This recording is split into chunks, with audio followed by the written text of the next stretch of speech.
Shades of late summer on this fine October day here from the Lakeshore as we welcome you on the Hope Sports Network to Hope College football. MIAA action, week 2 of conference action and week 5 overall is the 4-0 Hope College Flying Dutchman. That's right, 4-0, first time since 1984 since the Reagan administration take on a Trine Thunder team from Angola, Indiana.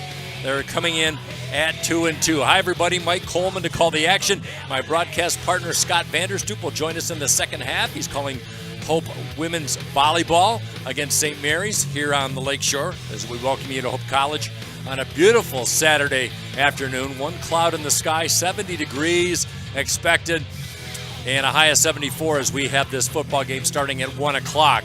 Glad to have you along. A lot of teams, a lot of information on these teams today that we'll get to during the course of the broadcast. Both these teams going in opposite directions last week. Hope College with a huge win over Alma last week, 34-13. Alma was ranked. Trine losing to Albion 42-14 as we welcome you to the Purple Community Game. And Purple Community Game benefits Van Andel Institute that researches cancer and other neurodegenerative diseases. And all the proceeds of this game will have several games throughout the Hope sports season that help finance Van Andel Institute. So Hope 13-7 all-time against Trine University. And they're seeking their 5th straight win over Trine. And this is a good rivalry. First 4-0 start since 1984. Hope ran the table that year. They went 9-0.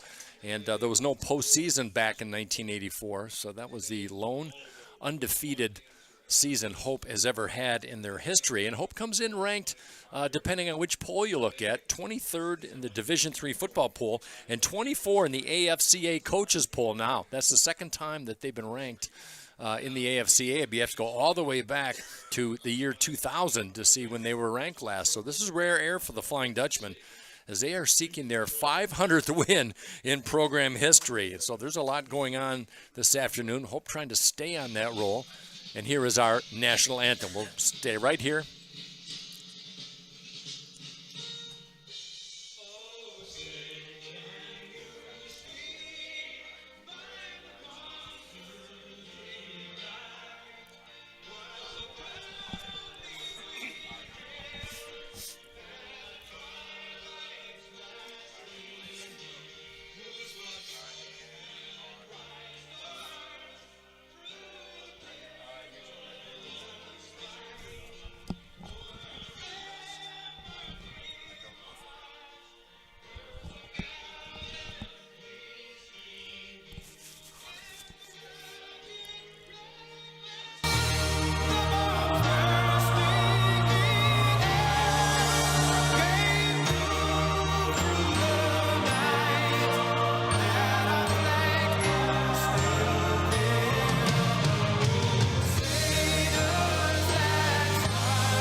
Our nation's anthem on this beautiful Saturday afternoon here at Hope College, overlooking Ray and Sue Smith Stadium as we get set for action between Trine and Hope. We talked about the Purple Community Game, and this is the 16th annual Purple Community Game for Hope College football. And we talked about the Van Andel Institute. It's a very powerful day. Now with the VAI's research into cancer and other diseases, all the players wearing special jerseys today. The orange jerseys, and they have dedicated, each one has dedicated themselves in honor or memory of a loved one, friend, a colleague that have passed or has battled cancer or has recovered or going through it. And you've got 100 players and a big list of all the players, all the people in their lives that cancer has touched. And let's face it, it has touched all of us.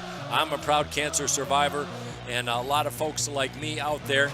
And a lot of folks have benefited from the help that the Van Andel Institute has provided them. They provide resources and information, and this is a fundraiser and a raising of awareness day for the VAI. So we'll have more about that later as the captains make their way out to the 50-yard line.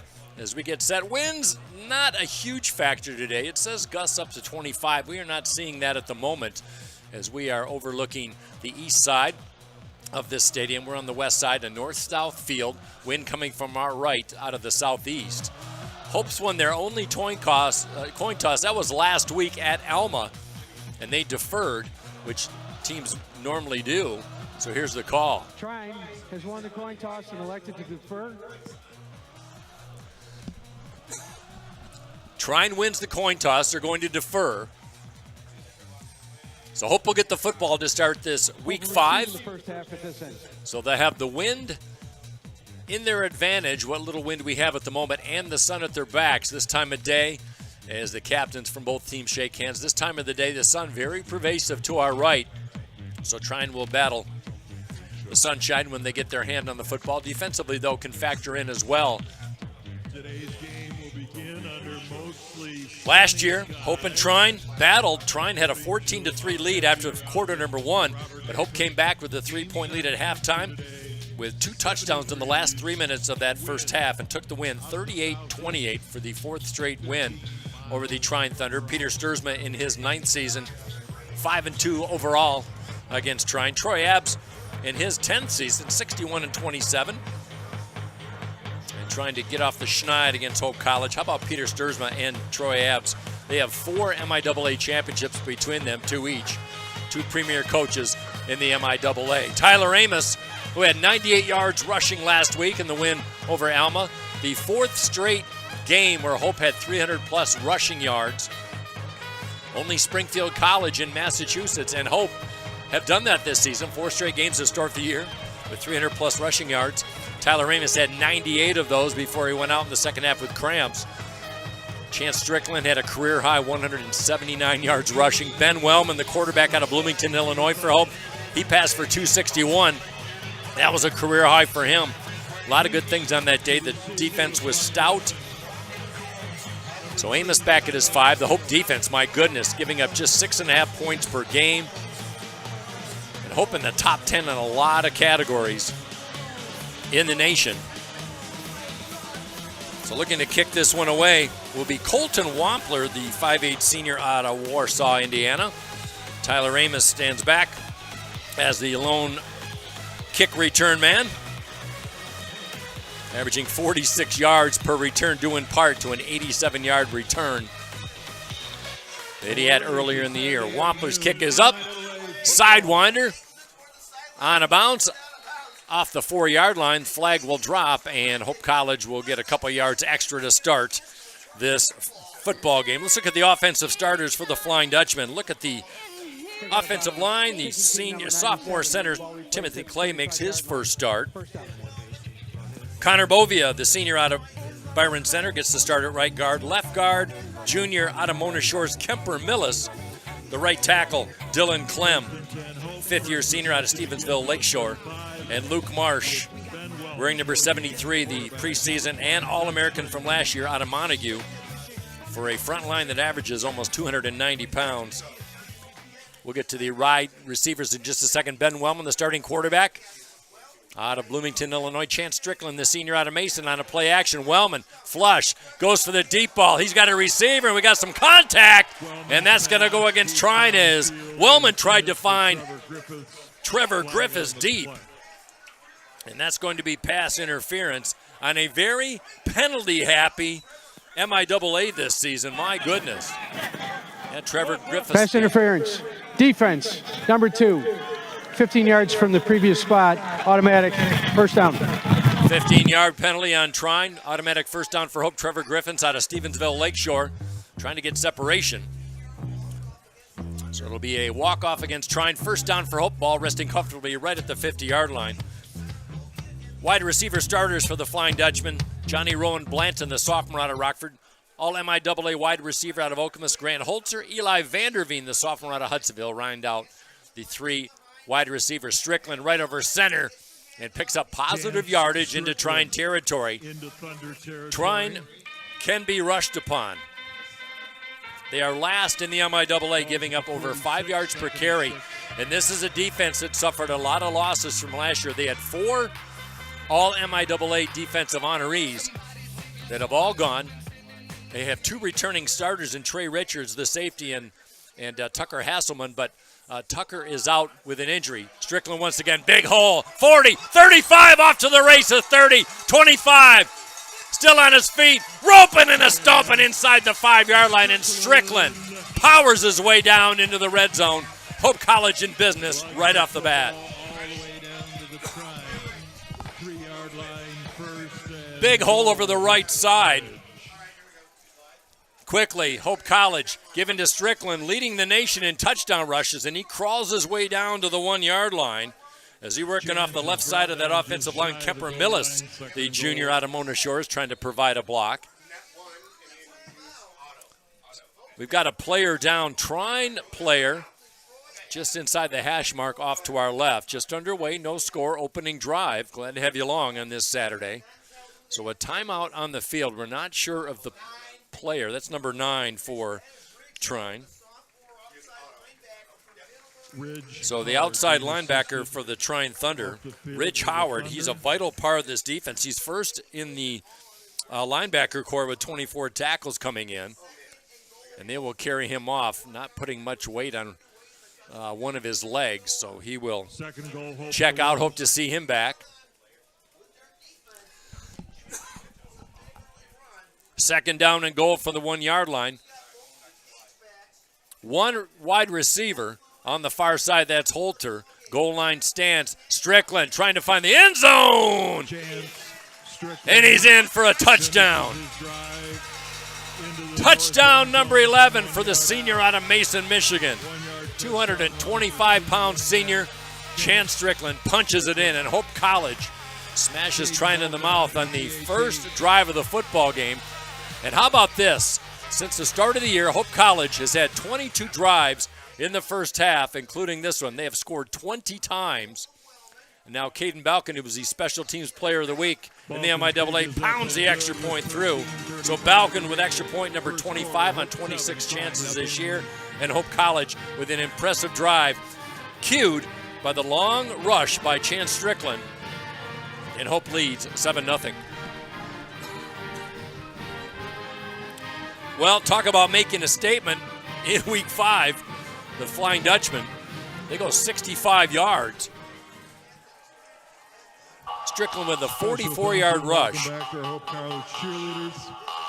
And it only took them 5 plays on that drive. Hope averages 45 points a game, best in the MIAA, 19th best in the nation. And Trine, the offense can score some points, but defensively, they have had their battles. Last in the MIAA, giving up 34 points a game. Now Caden Balkin will kick things off. Trey Richards back to receive the kick, as well as Rashawn Street for Trine. Good kick. That one powers into the end of the end zone. And it'll be a touchback. Trine will take over 1st and 10. Let's look at the Trine offense, and then we'll get to the Hope defense. We will get to the Trine defense on Hope's next possession. Cole Alexander, the Division II transfer out of Franklin Pierce University. He's a graduate student. He'll get the starter quarterback position. His running back, Salim Felder, the sophomore. Tristan Burris, leading receiver from last year, comes back, the junior out of Aurora, Colorado. Owen Hebard, the junior out of Metamora, Michigan, Lapeer High School. John Clampett, the junior out of Mooresville, Indiana.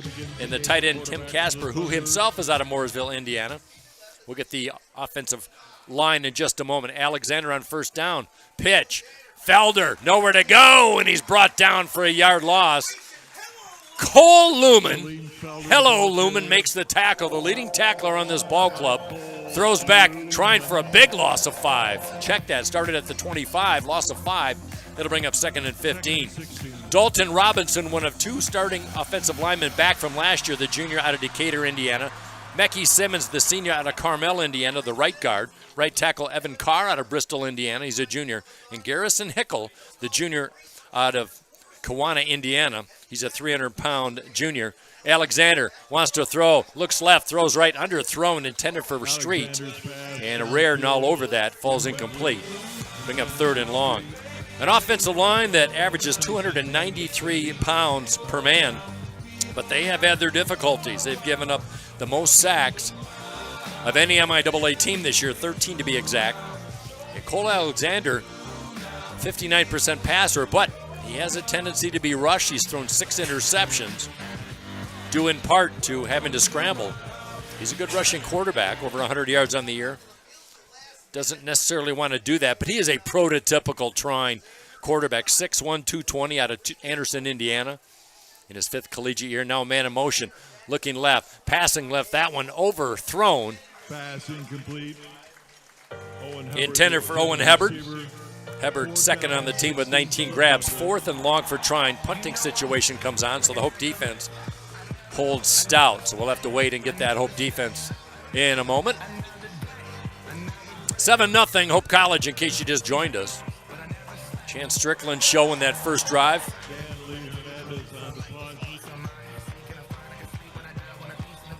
Back to punt this football away. Deep to receive for the Dutchman. Here's Wampler.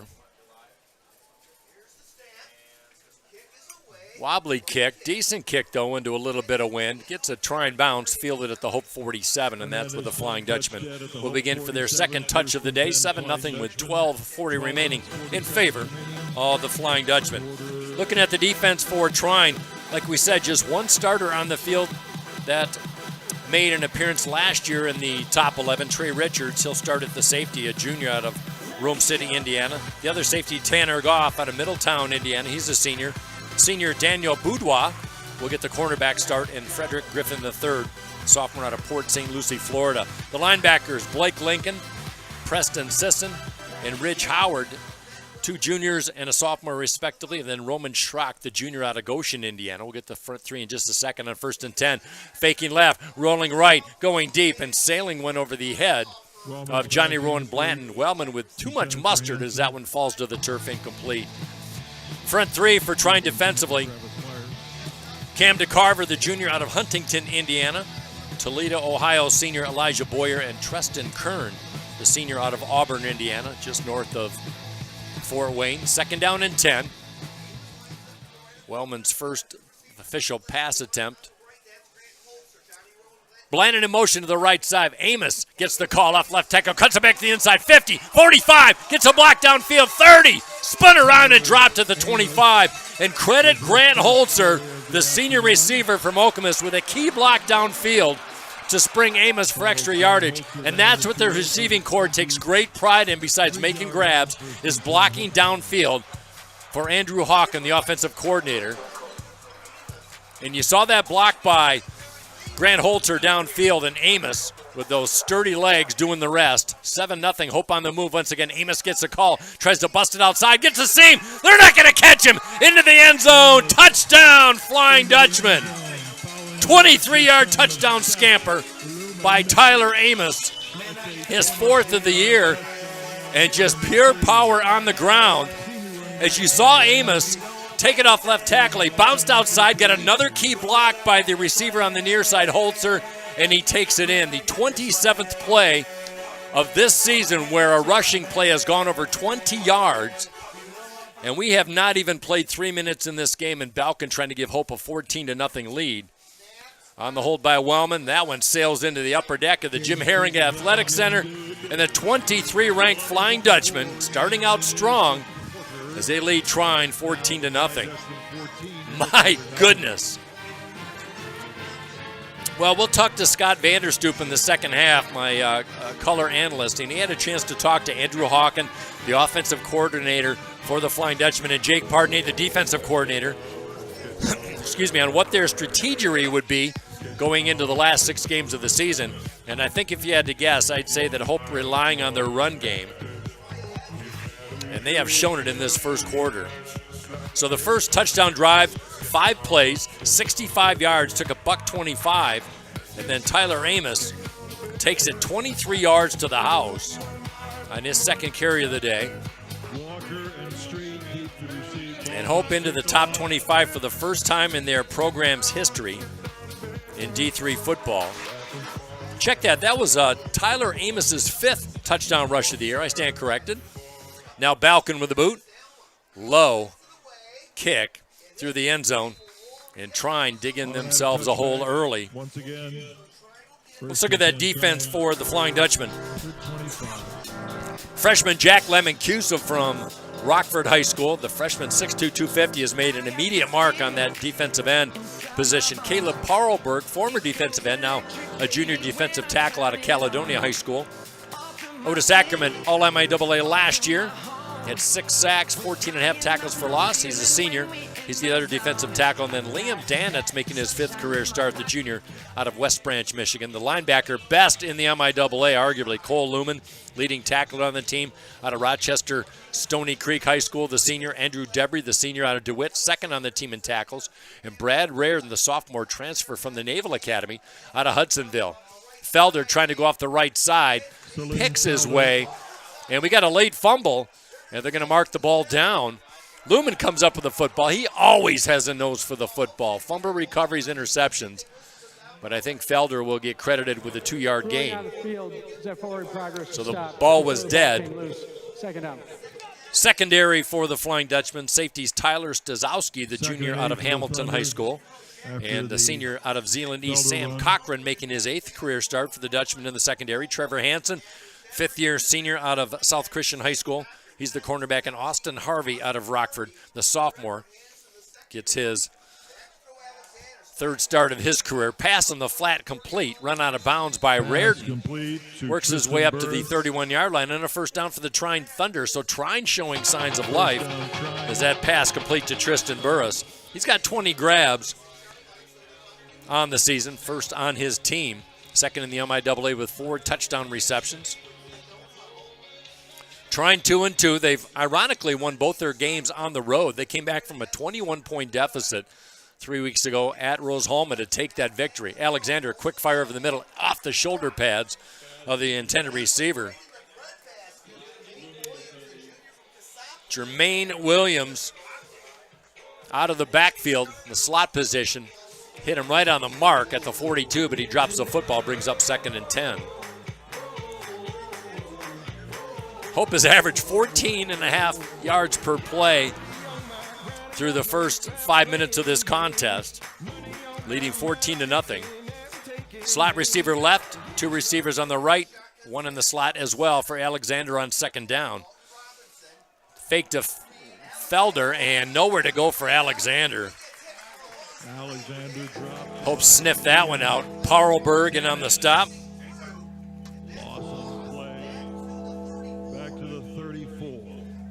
That's going to be a loss. How about that? Penetration in the backfield. Check that. Otis Ackerman, senior out of East Grand Rapids High School. 2-yard drop, 3rd down and 12 for Trine on the year. 2nd to last in the conference at 34% in 3rd down conversions. Hope defense, 2nd in the conference and 33rd best in the nation, giving up just 26% on 3rd down conversions defensively. Snapping his hands together. Alexander pressured. He's going to be dropped back at the 23. My goodness, Liam Danitz. How about the junior from Ogemaw Heights? He's got 11 sacks and now 14 career games. Nowhere to go. Trine snowed under, and another 4th and long situation. The Thunder finding no purchase whatsoever in the offensive side of things. Averaging over 400 yards of offense, 421 to be exact. Here's the punt attempt. Good spiral, big high hanger. Gets a Hope bounce though, and it goes off a shin of one of the Trine special teams players and fielded finally by Corey Washington. Showing that sack of Danitz, he just bull rushed, bided his time. Went left, Alexander ran into him, and Liam Danitz does the rest. He's a track star at Hope College, big, strong, fast kid. And when you get almost a sack per game in any level of football, college, professional, you're doing the job.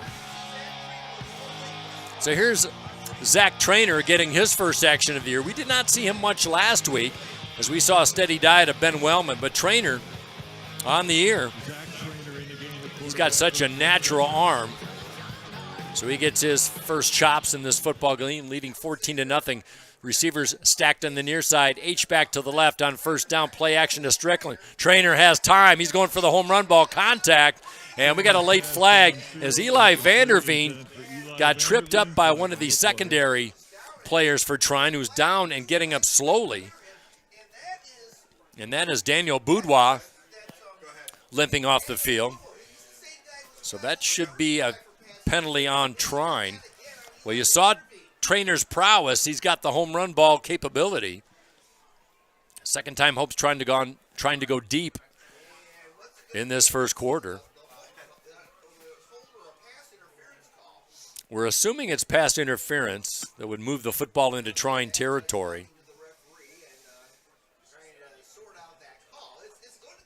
Black and white jerseys talking things over. 14-0 Hope. Glad to have you along on the Hope Pass Sports interference. Network. Defense, number 20, 15 yards from the previous spot. We're going to call that on First Emil down. Drake, the free safety. So Boudoir went off, and Emil Drake was the culprit. That'll be a first down. Hope has spent the majority of this game on Trine's side of the field. Hope with 103 yards of total offense. Trine -8. First and 10. Hope rolling. From inside the far hash mark, Zach Trainer, the sophomore out of Milford, Michigan. Give to Strickland, room to run, breaks a tackle, falls forward, and that's what Chance Strickland does. Very rarely is he driven back as he falls forward inside the 35 to the 34. A pickup of a healthy 6 yards, and for Strickland, unofficially, 5 carries, 56 yards, including that 44-yard scamper to set up his 11th touchdown rush of the year. 2 plays later.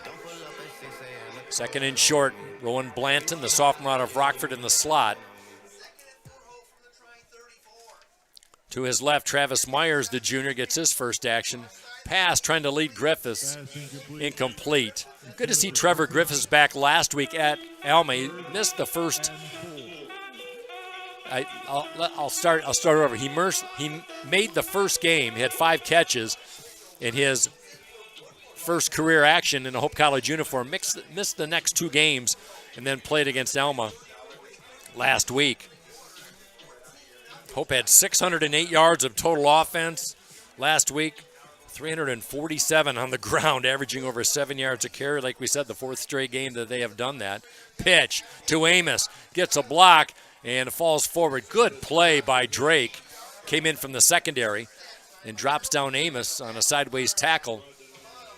Maybe a yard pickup by Amos. It'll be 3rd down and short for the Flying Dutchman. And what they have done well, second in the nation, is 3rd down conversion. 60% they have converted. That's a video game number if you know about such things. Usually 3rd down conversions in the high 40 percentile is pretty good. On 4th down, Amos once again trying to pick up the first down. He does and more. Breaks it to the inside. Finally brought down at the 25. Good tackle by Kanan Jewett, who came up from the strong safety position, not before Amos moves the chains.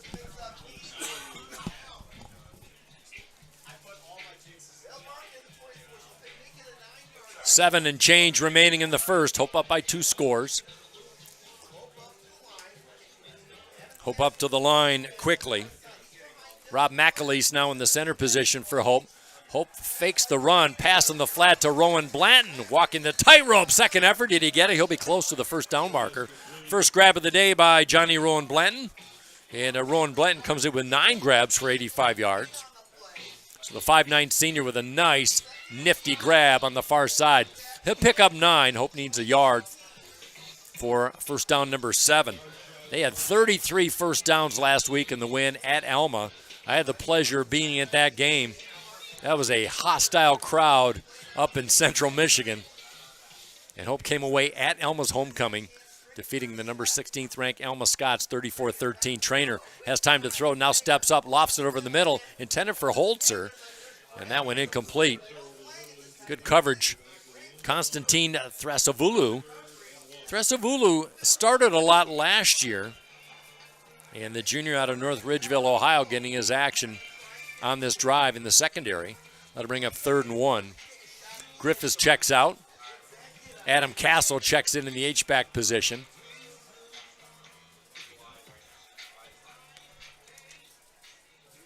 Travis Myers lines up on the short side, right side as a lone receiver. Getting the call, being stood up close to the first down marker is Strickland. Trying to get that first down for Hope. And he will get it. Forward progress will put him down to the 18. Strickland, a career-high 179 on the ground last week. Tyler Amos had 98 yards rushing. Would have been the second time that duo had gone over 100 yards each in a game. But Amos didn't play in the second half. I do not think so. He had some cramps in that first half. It was a warm day at Alma. Warm and windy, but now Amos lines up as the lone back. The transfer out of Saginaw Valley State. Low snap. Give to Amos. Ran into his own offensive lineman. I think he might have run into McAleese trying to find some room. No gain for Amos. We don't see that too often. There has not been maybe a handful of times, less than 5, that Hope with a rushing attempt has lost yardage. This is a front line for Hope that has 95 games of experience. Dylan Clem and Luke Marsh. How about this? They're both starting their 35th straight game in the tackle position. Second down and 11. Give to Amos. Works off left tackle. Second effort. Inside the 10. Still on his feet. Oh, fumble. Check that fumble in the Hope end zone. And Trine says they have recovered. Looks like Amos was down at the 3, but he coughs up the football. And it is recovered by the Thunder. Hope just 4 turnovers on the year as you see Amos going up the left side. Second effort got him down to the 3, but the fumble went forward into the Hope end zone. And Trine recovers, so Trine needed that in a big way. Just the 5th turnover of the year for Hope, and just the 3rd fumble that they have relinquished on the year. So a rare turnover Touchback for the brings Dutch. the ball out to the 20, 1st and 10 Trine. 5:14 remaining first quarter. Alexander to lead the charge for the Thunder. 1st and 10 from their own 20-yard line. Rolling near side. Alexander's going to tuck it and run. Stiff arm, and he is brought down at the 20 in a hard tackle. Micah McCurry in on the stop. McCurry. As well as Caleb Parlberg. Lamancusa looks like he had his hand in on that as well. 4:54 and counting here in the first. Second down and 9. Hope dominating the numbers 143-8. Check that, -8 before that play. -7 yards for Trine in this game. Pitch. Felder works it off left tackle, trying to get some room and nowhere to go. Snowed under. Tate Bezo saw him in on the stop. Good gang tackling. Micah McCurry for his 2nd straight stop. As Carter Strong checks in, the senior lineman out of Wyoming High School. 3rd and 11 for the Trine Thunder. 3rd down conversions have not been their friend so far in this one. 0 for 2 on 3rd down conversions. They've got to get to their own 30. Lone back is Felder in the slot far side. Alexander looking left. They're going to launch it deep. He's got a receiver, but he overthrows. Incomplete. Good coverage, and that'll bring up 4th down and another punting situation for the Trine Thunder. They've had to punt it twice already.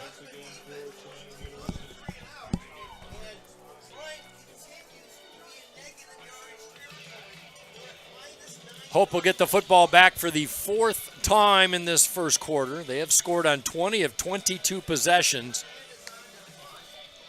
on the year in the first half.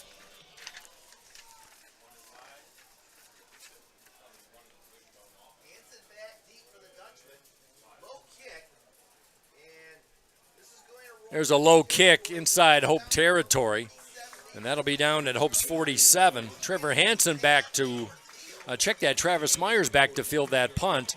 Hope with another good field spot to start 1st and 10. They lead 14-0. 143 yards of offense, 134 of that on the ground. And that's what they do best. They come into this game, do the Dutchmen, averaging 377 yards per game on the ground, second best in Division III, only behind Springfield College out of Massachusetts. And they are in command, trying to win their 5th straight over Trine. I see a Scott Vanderstoop sighting, my broadcast partner, making his way into the booth. We'll talk to him shortly. Strickland to the outside, Trine territory. Strickland brought down hard. We've got a flag at the 50-yard line. A block downfield. Sky Vanderkyle, the junior tight end, trying to make something happen downfield for the Flying Dutchman. So looking at the replay, that might be maybe a hold by Vanderkyle and the tight end.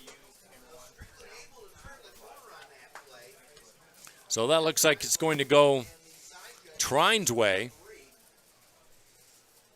Hope was There all are 2 sorts fouls of on the play. 2 fouls. Let's Both by check. the offense. Holding, number 73, the penalty is declined. Holding, number 82, penalty is accepted 10 yards from the spot of the foul. Repeat, first down. So Luke Marsh, the 5th-year senior with the malfeasance, that one was declined, and Sky Vanderkyle, the junior tight end, with the malfeasance of his own, excuse me, out of Zeeland West, and that'll put Hope back to the 36-yard line. Scott Vanderstoop pulling double duty, my broadcast partner today. What do you know, sir?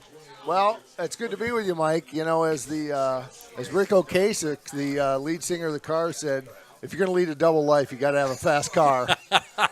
Well, I had a golf cart waiting for me, so here I am. I was wondering about that. Tyler Amos out of the backfield with a swing pass on the far side, and Amos gets back to the original line of scrimmage and then some, picks up 12 yards.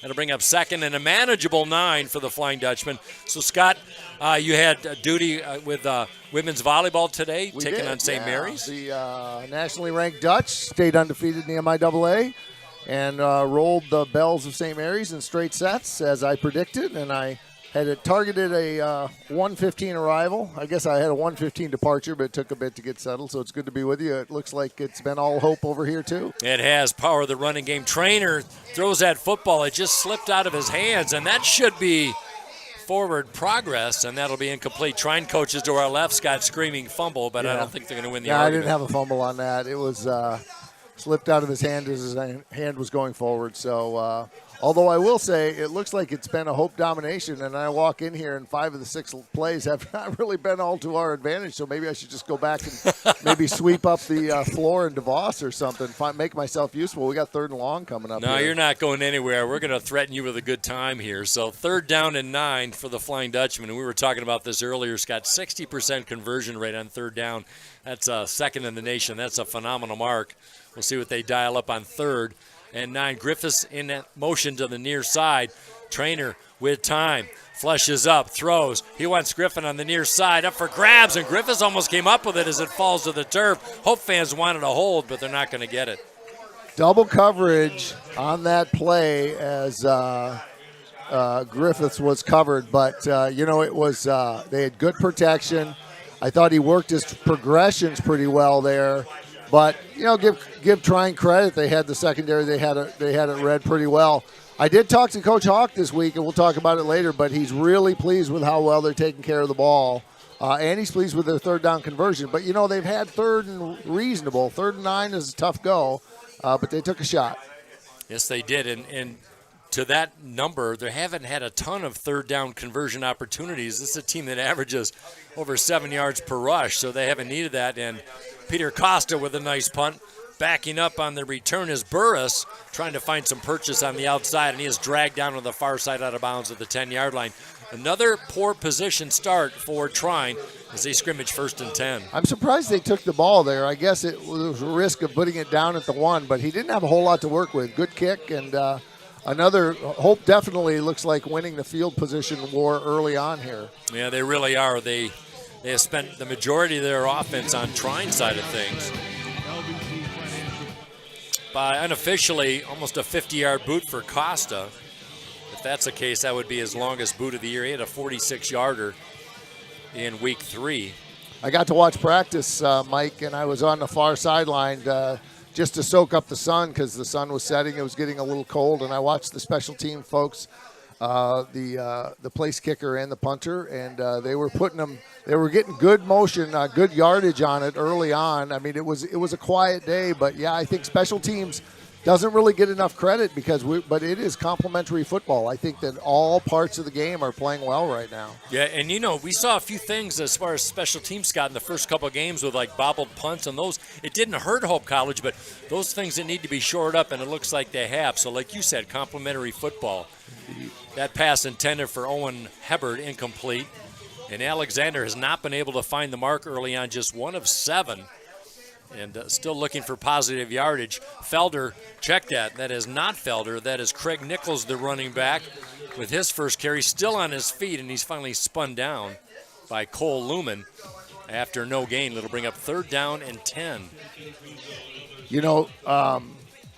I was not here for the last 2 weeks, and I was not here for the second game against Franklin, and I was I thought I was going to be replaced, but I certainly ably subbed by Casey Rutledge. But, I mean, I just heard you guys calling linebacker names a lot, but that was clearly the front four taking care of business on that one. You bet. And to your point on the linebackers, arguably the strongest core in the MIAA. They are a well-oiled machine. Indeed. 3rd down and 10. Alexander almost grabbed by Sam Cochran. How that got by him, I have no idea. And the pass is caught by, that is Tristan Burris, our leading receiver, up to the 21. That's going to be close to the first down marker, but I think Stazowski was out there too. At first I thought it was number 4, but that can't be either because that's Ben Wellman. But I think Stazowski had a paw up there too and couldn't quite grab it. Can't believe that wasn't picked off, but Alexander threaded the needle. Well, check that. So the play goes to the 21. They're going to give him a first down. Okay, it was just enough. They needed 10. They got 10 in the length of the football. And I'm not sure everyone was clear on that because it looked like they were bringing in a punt return team. But, in fact, it will be 1st and 10 for Trine from the 22. And a little bit of glimmer of hope here for the Thunder as they need something. That's only their 2nd first down of the day if the stats are updated. And it's been a running attack that has been clearly non-existent. Middle of the pack as far as rushing yardage per attempt for Trine. They have the prowess in the air, but this is a team that has been decimated by graduation, and they're in a rebuilding year as they finished 6-4 last year, trying to go outside. Stazowski on cue. Comes up, makes a stop, the junior out of Hamilton High School.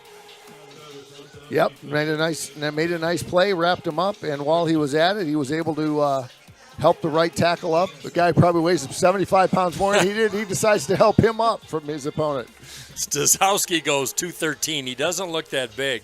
Well, boy, as a safety, he's the type of guy, he doesn't get a lot of starts, but he plays a lot, so he has a lot of experience. So on paper, he doesn't look like a big starter, but I tell you, he's playing his 26th career game. That's a lot of action. Indeed. And that's the end of the first quarter. It's been all Hope College. We'll get you set up on the stats in the first half. Let's just say it's dominated by the Flying Dutchman. 14-0 Hope. We'll send it to the break. We'll be back with the second quarter after this on the Hope Sports Network. Yeah, my name is Travis Williams. I'm the CEO of the ODC Network. I graduated from Hope in 1998. I studied biology, and then I also played football. In order to be successful, people really need more than just the academic experience, but they need people to come alongside them and help them, coach them, mentor them. I find that Hope College has just been one of the best examples of being able to do that anywhere. As an invested community partner, LVZ is proud to help share Hope stories of transformational impact. Sports, like healthcare, requires commitment, teamwork, and excellence. That's why Hope College selected Holland Hospital and Shoreline Orthopedics to provide athletic training and physical therapy for all Hope College athletes. Get the care you deserve. Trust the team that exceeds expectations. The Holland Hospital and Shoreline Orthopedics Sports Medicine Collaborative. Welcome back to Ray and Sue Smith Stadium. I'm Scott Vanderstoop. Joining, I'm glad we don't take attendance and record tardies because I would have one today, and I'm joined by Mike Coleman, our play-by-play person, and I'm happy to join us. It has been all hope all the time, as they've got 154 yards of total offense compared to only 15 for the Trine Thunder. Am I reading that right? No, they've only got 2 yards. Is that right? They got 2 yards on 15 offensive play. Yep, the numbers don't lie, Scott. Wow. It's been dominating defense by Hope as the first pass of this second quarter falls incomplete. Well, you said the numbers. It's been dominated by Hope College, a very stout defense that's come into this game in Week 5. They proved it against Alma, a very potent offense holding them to 13, and they are just denying Trine everything so far. As you said, Trine is in a rebuilding year. They added an offensive line coach late in the summer, which I'm sure caused some adjustment problems as he put in his scheme. But you're right. I mean, it's a newer team. It's still a top half MIAA team in my view, but I think they will struggle a little more. I mean, as I look at it, Mike, I think it's probably a Hope Albion league after last week. I mean, that was an impressive win by the Dutch. We weren't sure where Albion. I think the Albion-Alma game will be a great game, and I think the Alma-Trine game will be Alma-Trine game will be a good game too. So I think those two will sort out who's going to be kind of in the middle and who's going to be at the top half, and then I suspect it's Kalamazoo and Olivet and Calvin may be battling for some respect. On the other hand, when's the last time you've seen a Kalamazoo team at 4-0? So Kalamazoo might surprise some people. They beat Calvin last week. Well, we'll find out soon enough. A bye week next week, and then Hope College at Kalamazoo on the 19th. 5-yard walk-off, 3rd down and 15. Alexander tries to sidearm sling it under Liam Dannett's paw. And that falls incomplete. You don't see that too often. That's like a shortstop heave. Well, since you're a baseball guy, Coleman, I might drop a Dan Quisenberry on you. Maybe I look like Dan Quisenberry. That's for a particular age demographic, I suppose. Well, we will say this, as Scott and I, both over 40, that's for sure. If you remember Quisenberry, like I do, I'll be approaching Social Security payment in about 90 days, so guilty as charged. Here's another punt attempt. Dan Lee Hernandez, a senior out of Snellville, Georgia. He's been a busy cat in the first half, averaging 33 yards on 2 beats. Good. 2 boots. Good kick. Fair catch at the 35. Safely caught by Travis Myers. Hope will start 1st and 10. Well, good choice on the fair catch there. Yes. You know, we were. It looked like he was going to outkick his coverage, but credit to the Trine wingmen. They got down fast. They beat their Hope guys, and they were ready. It could have been a situation. So good heads up play there. You know, Scott, I mentioned to the folks listening in that you had a chance to talk to both offensive and defensive coordinator Andrew Hawken, who's been here several years now, and you had a chance to sit down and discuss and kind of paraphrase what that was all about. He's very happy with ball control. He says we value the football and we take care of it. There's a nice grab out.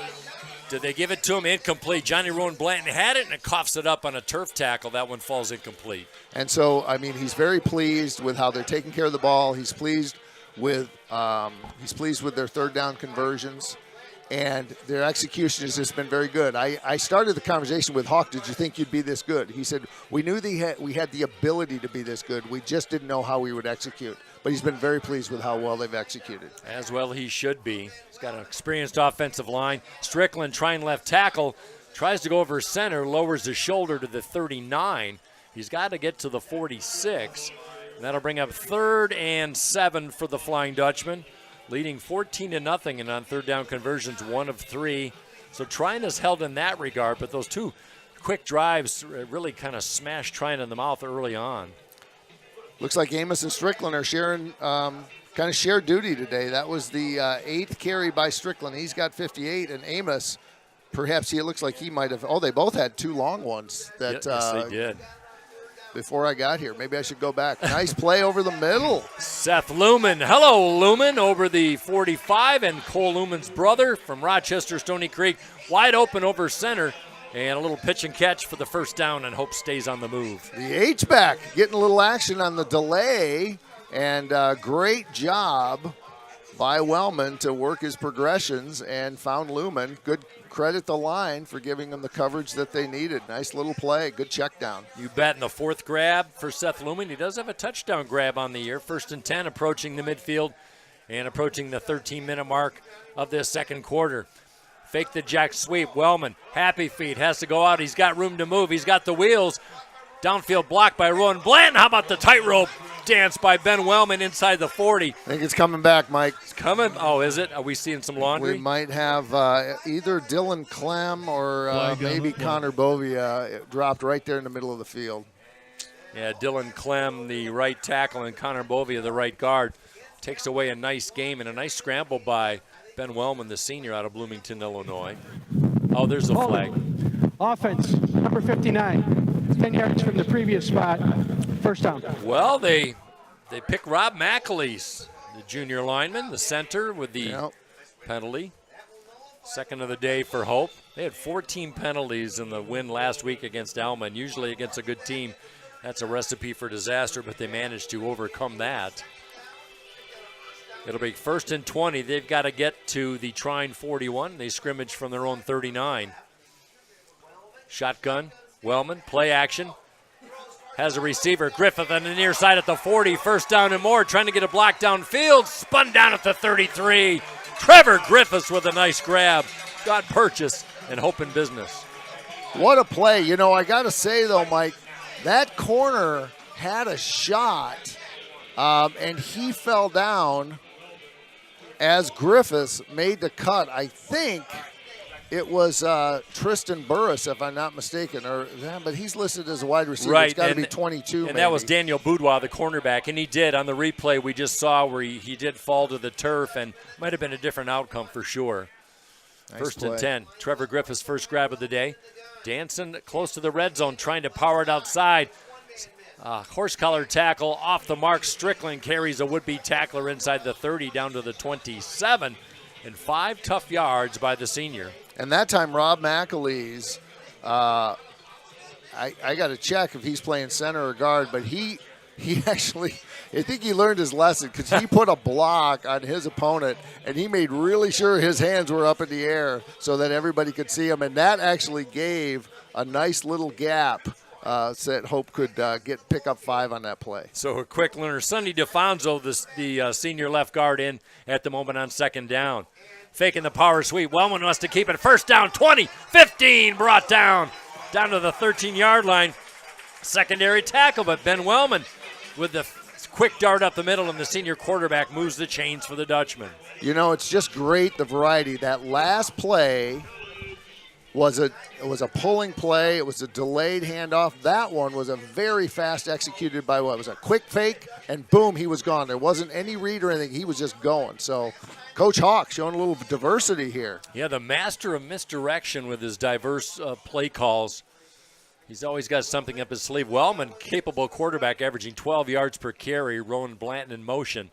Fakes it to Rowan Blanton. Wellman wants to keep it again. He'll pound his way inside the 10-yard line on 1st and 10. They've got to get down to the 2. They do not have to score to pick up a first down. As Amos checks out, Strickland checks in. Pick up of 3. So is this a tell that Strickland's going to pick up the ball here, or the Trine coaches yelling from right to your right side? Watch number 9, watch number 9. I wouldn't doubt it. He leads the nation with 11 touchdown rushes. You can almost bet the farm on that. It's a good thing we got. It's a good thing we got a strong window here, so we can't hear what they're saying. Most times. Second down. We'll call it 7 from the far hash. Give to Strickland. Little slight change of direction with some extracurricular on the far side as he works his way down to the 5.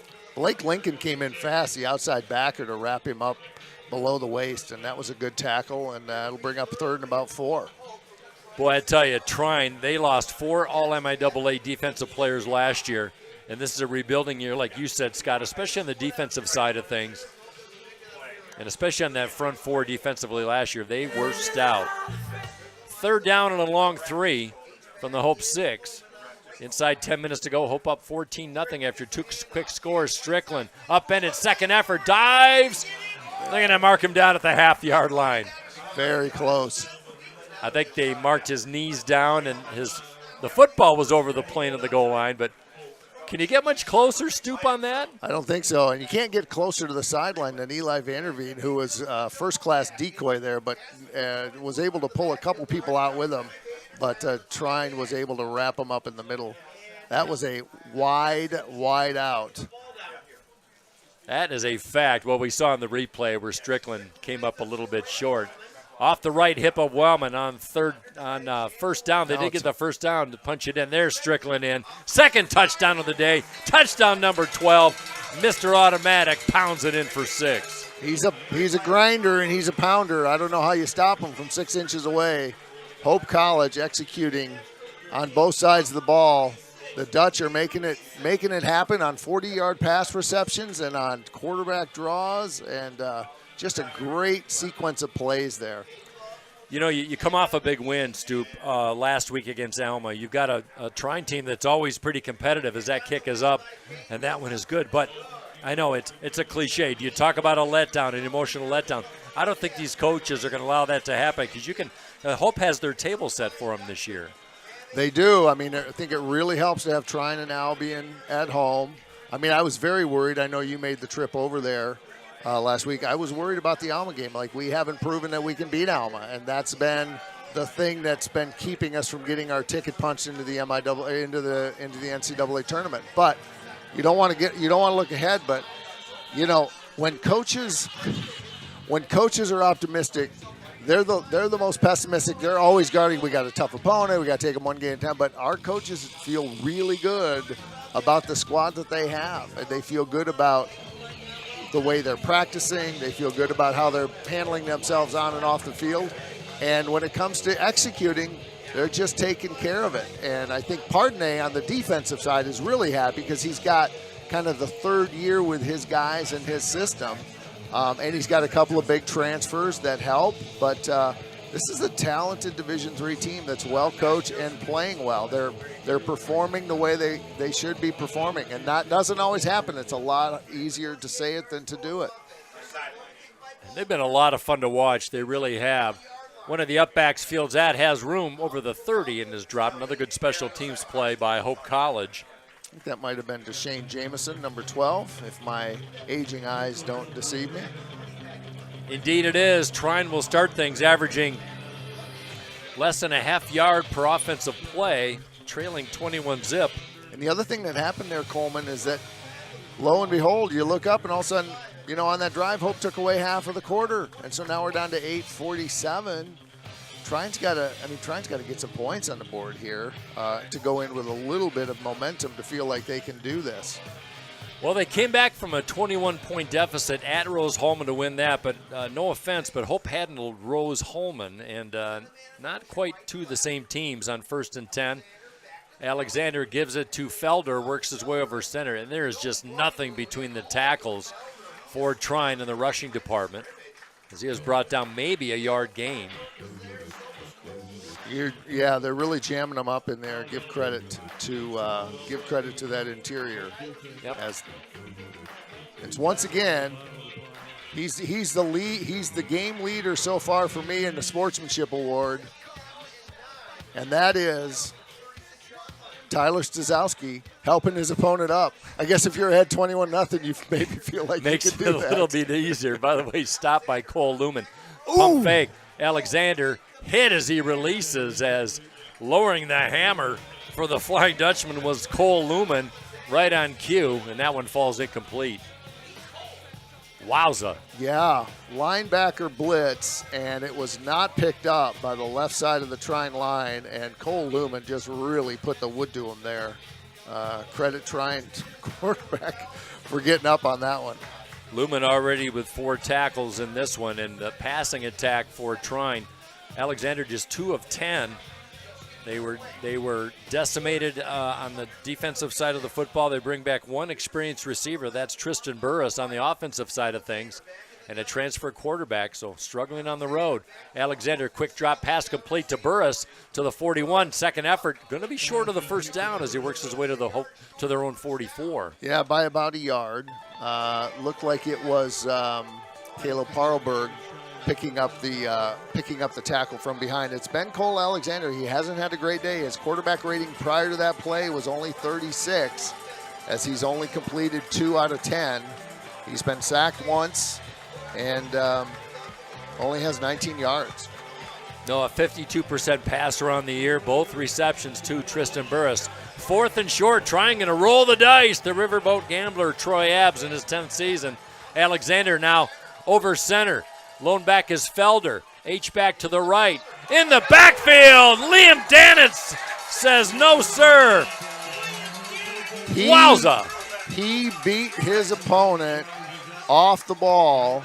And, you know, the linemen they've got to line up a certain space to the ball. They can't be off, otherwise it's an illegal procedure, 5 yards. And Dannis was just too quick. He got through him, and he beat the block. Almost untouched. Great job by Liam Dannis. Gosh, it sure was. You look at his frame, Scott. He's 6'4", 230, but he's a track kid. He is lightning quick. He's about average poundage-wise for a defensive end, but he is so fast. Unbelievable. And he Great won job. that battle. 228 yards of total offense for Hope, 3 for Trine. And Trine and Hope College in business starting 1st and 10 at the Trine 40-yard line. Pass, swing pass to Tyler Amos out of the backfield. Rolled down at the 30, but enough for a first down. And the second time that Wellman has found Amos out of the backfield. Tyler Amos with 6 rushing attempts, and that is his second reception, as he's a multi-weapon kind of guy, and one of those great transfer pickups. Transfer portal isn't as thick in Division III, but it still flows. Sure does, and it only takes a couple, like the waterfall that is Division I that teams change, but we'll take Mr. Amos for sure. Wellman in trouble in the play action, trying to get rid of it, and he gets it to Adam Castle at the 50 or the 25. Castle, the H-back, powering his legs, refusing to go down, and the Hope fans are loving it, as they say. Dominic Crowder, the inside backer, almost got a sticker on his helmet because he was able to beat his opponent as he came in, but Wellman was able to get rid of it fast enough and to find his receiver. But Crowder made a great play there, but no one's going to remember it as that. No, if they're going to remember it as a great pitch and catch and another first down for Hope. And how about that quick check down by Wellman to find the H-back who came back to the football on 1st and 10 inside the red zone. Castle in motion. Wellman in the shotgun. Give to Amos right up the middle. Big hole. Bursts his way down to the 5-yard line. And Scott, we could have taken 5 or 6 of our broadcast crew, and all 6 of us would have walked up that hole. And it was because of Ethan Kirkland and Kemper Mills, the 2 guards, that just blew it open. And that's a lineman play right there. By the way, our broadcast crew, if they did decide to go between the tackles with us, Jacob Fuller out of St. Louis, Missouri, Jake Johnson out of Ludington, Michigan, former Oriole, and Emma Urich out of Aurora, Illinois, on 2nd down and 8. Once again, Tyler Amos trying to go for his second score of the game, and this time he won't go anywhere as he is wrapped up in the backfield. Cole Bossy, another inside backer, with the stop there as they were able to gum it up. But again, with Trine with its back to the wall as they look on maybe going down 4 scores here on a beautiful sun-kissed Saturday afternoon where the stars are, the sun is shining on the men in orange today. Yes, they are in the Purple Community game. Wind picking up a little bit in the face of Hope, battling the sun as well, but in control. Give to Strickland over the right tackle. Second effort, working behind that right offensive line. Is he in? No, he's down at the 1. It's Vujade all over again. That time, I think it was Adam Castle who went up to one of the line guys and said, "Are you sure he's not in? This is the second time. How can this be?" I think now we'll see if Hawk gives him the ball again here on 1st and goal. Well, you almost need to, don't you? I would think so, and he's back there. I think if I was a betting man, and I don't do that very often, Scott, but I would think they would give it to big number 9, and they do. Strickland, second effort, kind of helicopter down. I don't think he got in. No, they haven't called it yet. That was good sure defense. Was. That was Cam McCarver, the defensive end, with the initial hit, 3rd on the team in tackles coming in. Clock running at 3:38. So Hope on that last scrimmage by Strickland. Tried it over the right side. And there's McCarver making a nice stop. He's going to be short. Good call by the officials.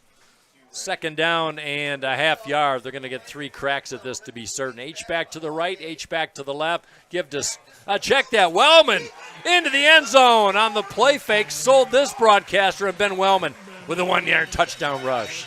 Well, number 9 gets a lot of attention when he's in there, especially in those short yardage plays. So great call by Hawk that time as he was able to do a little strategery as he gives his quarterback the QB and a 4-score lead. Boy, you talk about that too. The slay of hand on that, where everybody's flowing towards Strickland and Wellman, who is holding on the extra point attempt by Caden Balkin, who punches it through. As Hope leads 28-0, and another rushing touchdown, their 4th of the day. And Ben Wellman with another rushing touchdown to his credit. He's got, I believe he's got 2 on the year. We'll put the research department on that. And he has 4. How about that? That was way off. All Hope in the first half. We are almost done with the first half, 3:13 to go. Hope with a 28-point lead. We are going to take a little break here, Mr. Secor. If you're ready to take us to a quick break, we are going to take a quick break, and you are listening to Hope College Football.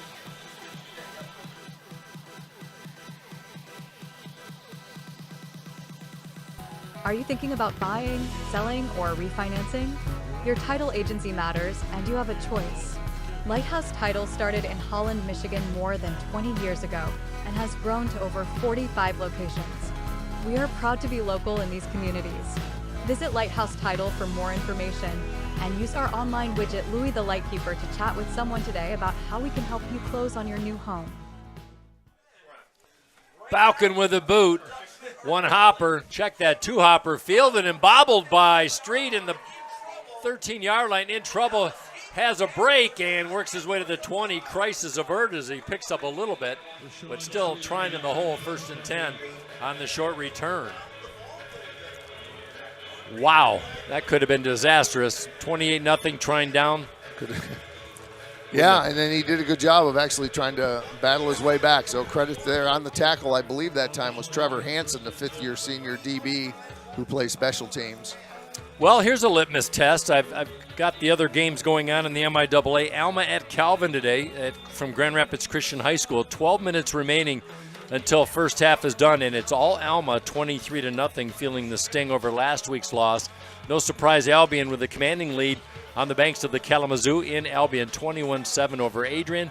And then Kalamazoo at Olivet. That's a 2 o'clock start, kickoff shortly. And here it's 28-0. Alexander, strong arms to Burris, check down at the 25, little pitch and catch for 5. Yeah, you know, I think everyone thought, well, Calvin College, Calvin University is a Rorschach test on this because they've never played. But you think, well, they did have 2 years to prepare for their season, and they got a lot of transfers, and they'd been working really hard. And then when they went 3-1, I think everyone started paying attention. But then they lost to Kalamazoo. On the other hand, Kalamazoo's pretty good. So, you know, as time goes on, I think Calvin's role in the MIAA will be exposed in terms of where they are. I think eventually they're going to be a competitor. They have a strong institution with a strong athletic culture there, and I think they've got the resources to do it. But I think it could be a tough year for the Knights. We'll see. Second straight grab by Burris, picks up the first down. And to your point, it's hard to get a read on the Knights right now. They had a first game win over Oberlin, who's not a good program. And then the Kalamazoo game, I watched that. That was a crazy back-and-forth game. Mm-hmm. So we'll see in due time. We'll see Calvin at Calvin on the 9th. As Felder trying it up the middle, and once again, no purchase. Check that. That was not Felder, and that is Craig Nichols, the running back for Trine. I believe we have come to the 2-minute. I think in college you're not allowed to call it the 2-minute warning. I think it's a 2-minute timeout. So I don't know what else to call it, Scott. We'll by the end of the year we'll get it right. But this will give a chance to talk about some of the things that are happening here on campus. Every day, someone in your community may need blood. Versity Blood Center of Michigan is the local blood provider, supplying blood for many hospitals across the Midwest. The Hope College Calvin University Blood Battle begins this Tuesday.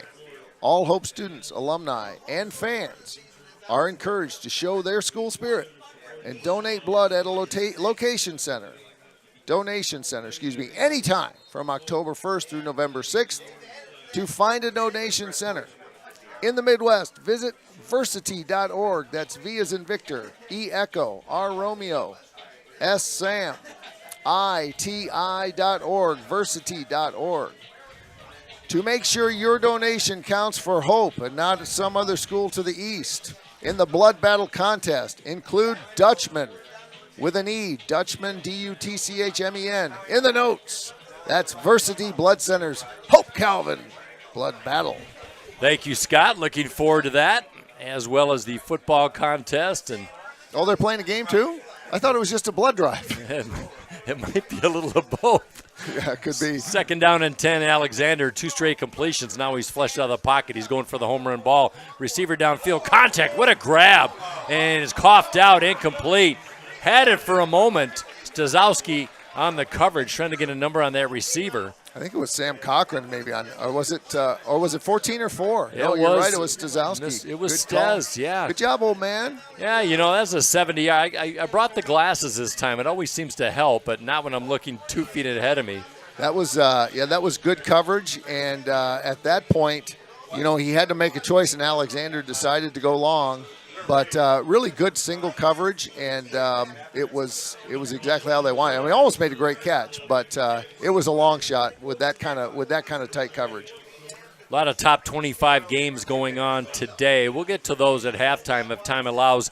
Looking at the top 25 scoreboard in Division III, no surprises to report. One of the best matchups today, if you're into D3 football, number 18 Wheaton at home against number 1 North Central, and number 11 Wisconsin Whitewater hosting the Titans of Wisconsin Oshkosh. That's a 2 o'clock Wisconsin start, and those are 2 of the marquee games of note. It's a tribute to this region here about how many, including Hope, which hasn't been nationally ranked in I don't remember how long. I mean, the Midwest is become the center of Division III football, like the South is the center of Division I football. So right. Credit to these coaches and these high schools, because this is a lot of regional recruiting. These are local players who are making up these rosters. And especially Hope College, a lot of kids from West Michigan, a lot of kids from the Lake Shore. Man in motion. Fakes the jet sweep, bobbled as Burris had it in his paws, and he drops the football, and that falls incomplete. By the way, wide receiver Evan Walker was the one that went deep downfield for Trine and couldn't hang on to the football. Want to give him credit for a great effort on 2 previous plays. Burris has got 5 receptions, and if I'm reading the stat card right, he is the only Trine Thunder player with a catch this year, with this game. That is a fact. He had a career high 7 receptions back on September 14th in that comeback win over Rose Holman, so he's 2 away from tying his career best. Lee Hernandez, decent kick with the wind, and it gets a nice try and bounce, feeling on one hop. Good. Change of direction. Travis Myers trying to work, still on his feet. Now he goes in the opposite direction. He's got a little bit of block downfield. What a play and a penalty. That's going to go against Hope, and a nice special teams play by Cam McCarver. We're gonna have a block in the back, and there are 2 number 3s. I'm thinking this is Easton Phipps, the freshman linebacker. Oh yes, On the okay, there we return go. flag on the play. And so that'll bring it back. I think the foul was probably at about the 40 or the 41, so maybe back to the 32. As I saw that play developing, Mike, when runners switch directions, players. Blockers get in a really bad spot, and they really want to make a difference, but sometimes it's better just to put your hands up and let the runner do the work on those changes. And you can't fault him, but you just angle During the looked return, poor. personal foul, blindside block, 15 yards from the spot of the foul, first down. More of a blindside push, but you get the picture. Cam McCarver. The official made it sound more dreadful than it was. But it was illegal, and so that's going to be, because it's a personal foul and not a hold, that's going to be 15 instead of 10. And so it's going to be, instead of the 29, it's going to be the 24. We want to thank our loyal anchor partners who support us in transforming Hope College student-athletes' lives. Gentex, Holland BPW, Lighthouse Title, LVZ Financial Planning, Holland Hospital, and Shoreline Orthopedics. Thank you, Scott. Wellman wants to air it out. Working his way out. Hit as he throws. Wounded duck. That one is shorthanded and intercepted at the Trine 46. Charles Thompson, the other number 22, The one we were worried about was Salim Felder, but in fact that was Charles Thompson. And I think we're going to get a flag here, Mike, because I think Wellman went over the line. They'll decline the penalty, but I think he probably threw it from the 25. I think he did. It just looked a little bit out there. Illegal forward pass. Offense, number 3. The penalty is declined. First down. Well, they meant number 4 for Wellman, but he was over the line for sure. Just like a good punt here, I think we'll be okay.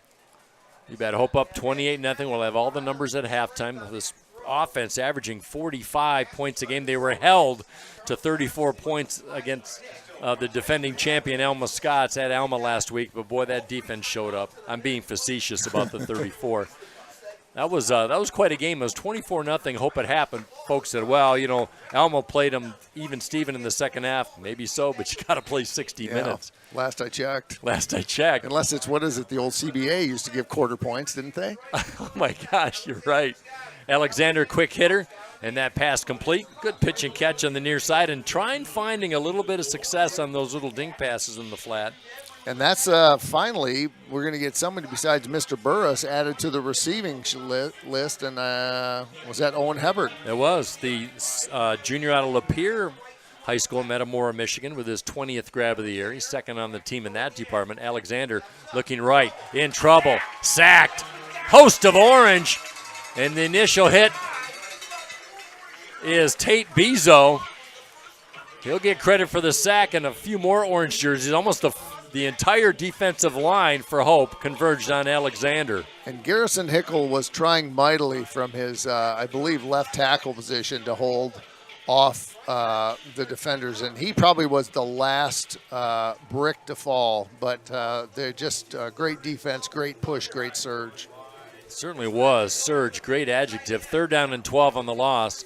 No one's been sacked more times than Cole Alexander of any quarterback in the MIAA. Near side, that one intercepted at the 48 of Hope. Brad Reardon, is that Reardon? That is Brad Reardon. There we go. It is. I asked him how to pronounce his name. He said, I'm rare like a steak, Brad Reardon. Brad Reardon, how about his 2nd career interception? He missed some time last year with injury, but the former Naval Academy transfer, the current Naval Academy transfer, former Naval Academy attendee with his 2nd pickoff of the year. He moved there, started what they call plebe summer in 10 weeks, but there's a lot of physical contact and other things during plebe summer workouts, and I don't even think it was football related, but an injury because of all the physicality of being a midshipman caused him to not be able to answer the bell in the fall but he was then eventually healthy and he was able to transfer to Hope, and we are delighted. Oh, good stuff on Reardon. How about Grant Holzer with his first grab, saves it inside the last 10 seconds, rolled out of bounds at the 29. Well, Coach Vanderstoep, you got 3 seconds left. What do you call? Let Belkin try a career-high 57-yarder into the wind? I don't think so. Well, it'd only be 47. Let's see, where are we at? I was told there'd be no math, Stoop. 29, yeah, that's true. 46 maybe. Career high 35 for Mr. Balkin. Give him. Looks like they're going to take a shot to the end zone. I'm a field. You see, I could have never done anything other than I'm not big enough to be anything but a field goal kicker. I'd probably let him take a. But they are. Look at this. They must have gotten the memo. 46-yarder. I believe the Hope College record is 49. He was kicking them this far when I went to practice on Wednesday. I was standing right along, and he was five yards off from me, and he never hit me once. He was straight. 46, it's got the distance. Falls a little short, a little bit into the wind. Not his best effort, but that takes us to the close of the first half. But good to give him a shot. The Absolutely. That's about as far as he was kicking them. I think that was good coaching, and give him a chance. You bet. Well, that takes us to the end of the first half. All Hope College 28-0 over the Trine Thunder in the 21st meeting all time. Scott and I will take a break. We'll be back with numbers from the first half, updates in the MIAA, and much more as we go to halftime. So you're listening and watching Hope College football on the Hope Sports Network. Sports, like healthcare, requires commitment, teamwork, and excellence. That's why Hope College selected Holland Hospital and Shoreline Orthopedics to provide athletic training and physical therapy for all Hope College athletes. Get the care you deserve. Trust the team that exceeds expectations. The Holland Hospital and Shoreline Orthopedics Sports Medicine Collaborative. Hope students come from diverse backgrounds, ready to create an environment where truth is sought, all voices are amplified, and challenges are met with determination and confidence. The Hope student body is ready to change the world.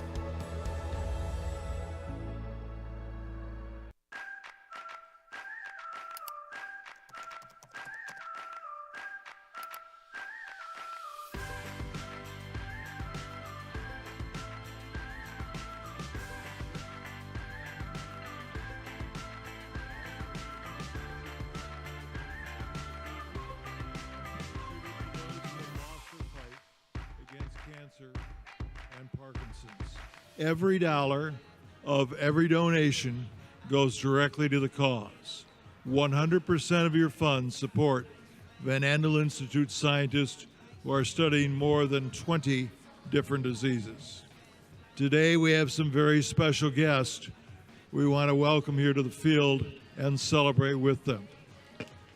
Michelle Love is here today representing Van Andel Institute as the program administrator for the undergraduate research internship program.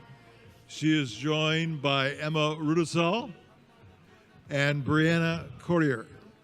Emma and Brianna are the 2023 and 2024 recipients of the undergraduate research internships at VAI.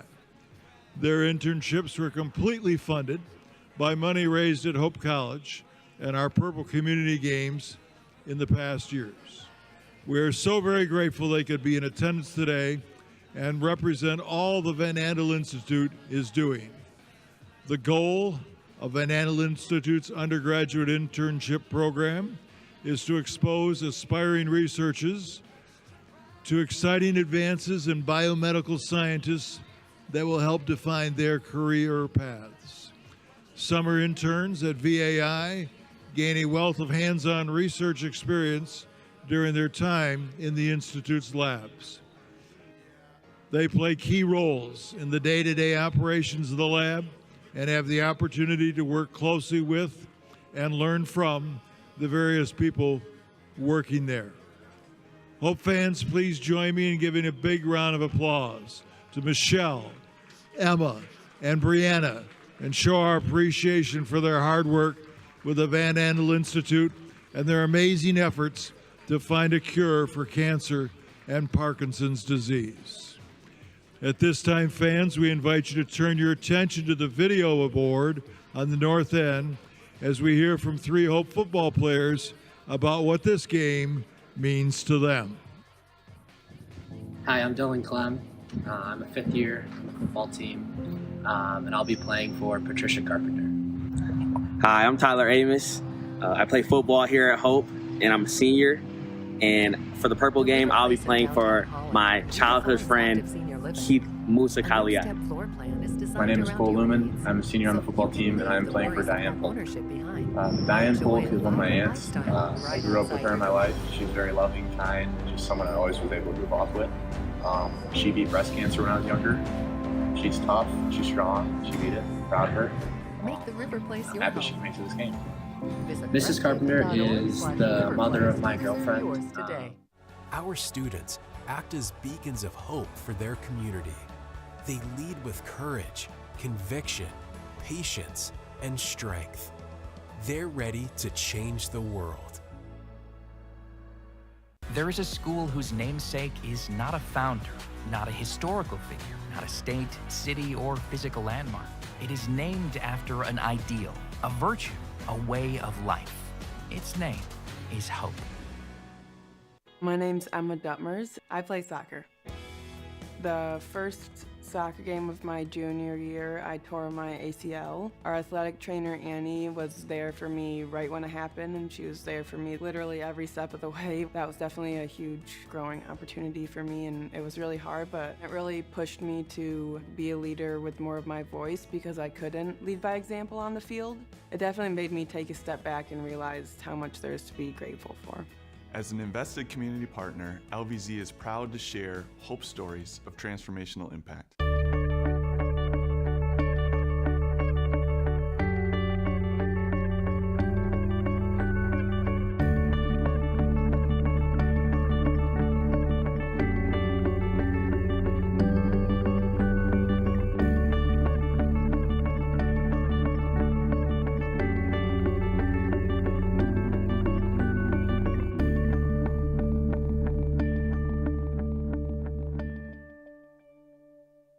My name is Megan Bigelow, and during my time there, I was on the Hope women's soccer team. I decided to choose Hope because of the opportunity to be involved in multiple things. I didn't want to go somewhere where I was just a number in the field. I was able to double major, experience both a business academic load as well as economics. I loved the opportunity to really get to know my professors. Hope exceeded my expectations. I'm Nate Bauman. As an invested community partner, we're proud to help share hope stories of transformational impact.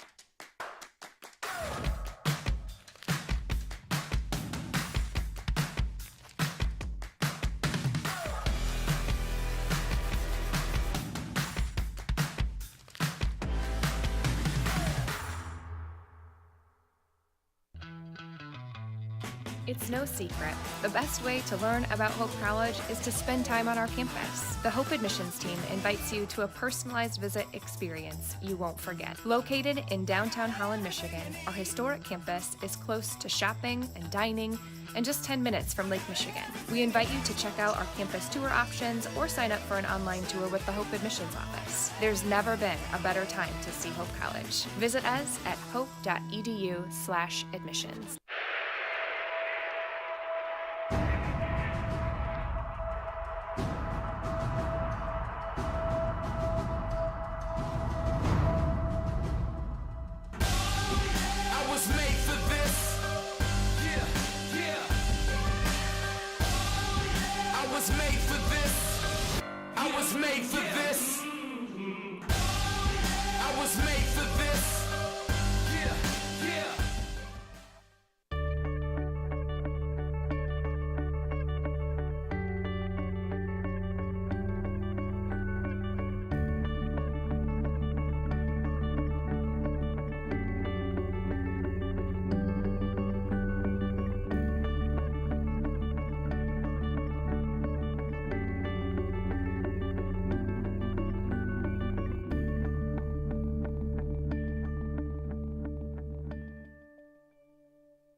Hope students are challenged to dig deeper.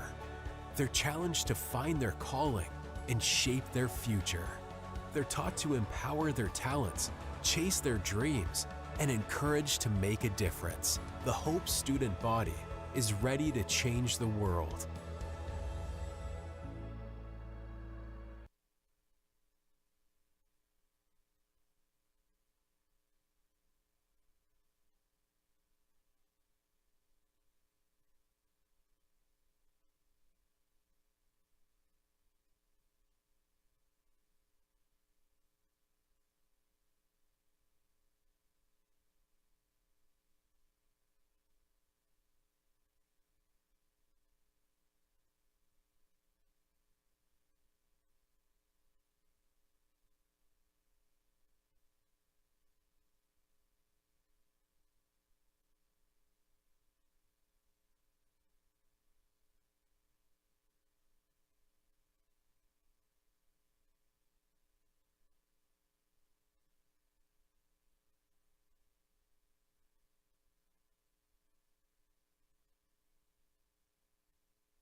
Yeah, my name is Travis Williams. I'm the CEO of the ODC Network. I graduated from Hope in 1998. I studied biology, and then I also played football. In order to be successful, people really need more than just the academic experience, but they need people to come alongside them and help them, coach them, mentor them. I find that Hope College has just been one of the best examples of being able to do that anywhere. As an invested community partner, LVZ is proud to help share Hope stories of transformational impact. Sports, like healthcare, requires commitment, teamwork, and excellence. That's why Hope College selected Holland Hospital and Shoreline Orthopedics to provide athletic training and physical therapy for all Hope College athletes. Get the care you deserve. Trust the team that exceeds expectations. The Holland Hospital and Shoreline Orthopedics Sports Medicine Collaborative. Are you thinking about buying, selling, or refinancing? Your title agency matters, and you have a choice.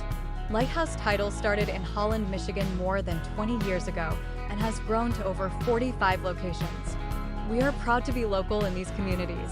Visit Lighthouse Title for more information and use our online widget Louis the Lightkeeper to chat with someone today about how we can help you close on your new home. Sports, like healthcare, requires commitment, teamwork, and excellence. That's why Hope College selected Holland Hospital and Shoreline Orthopedics to provide athletic training and physical therapy for all Hope College athletes. Get the care you deserve. Trust the team that exceeds expectations. The Holland Hospital and Shoreline Orthopedics Sports Medicine Collaborative. Hope students come from diverse backgrounds, ready to create an environment where truth is sought, all voices are amplified, and challenges are met with determination and confidence. The Hope student body is ready to change the world.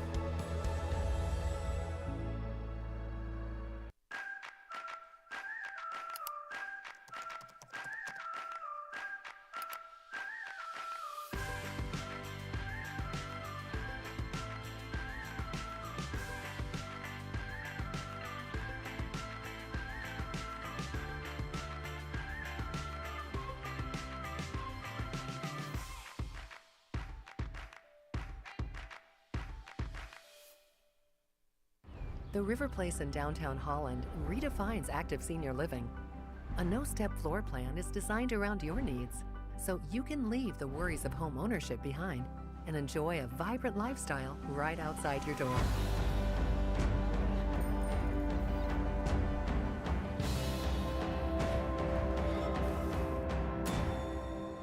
Make the River Place your home. Visit resthaven.org/riverplace to reserve yours today. Our students act as beacons of hope for their community. They lead with courage, conviction, patience, and strength. They're ready to change the world. There is a school whose namesake is not a founder, not a historical figure, not a state, city, or physical landmark.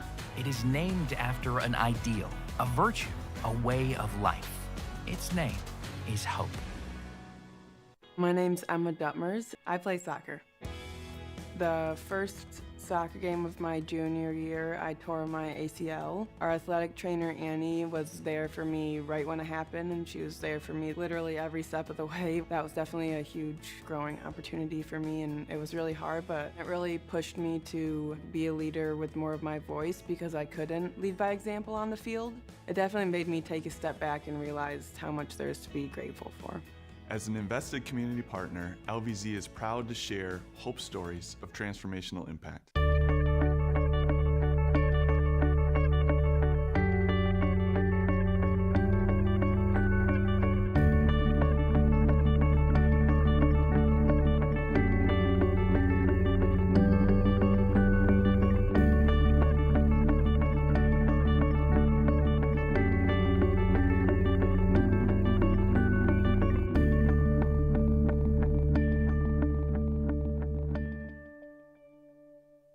My name is Megan Bigelow, and during my time there, I was on the Hope women's soccer team.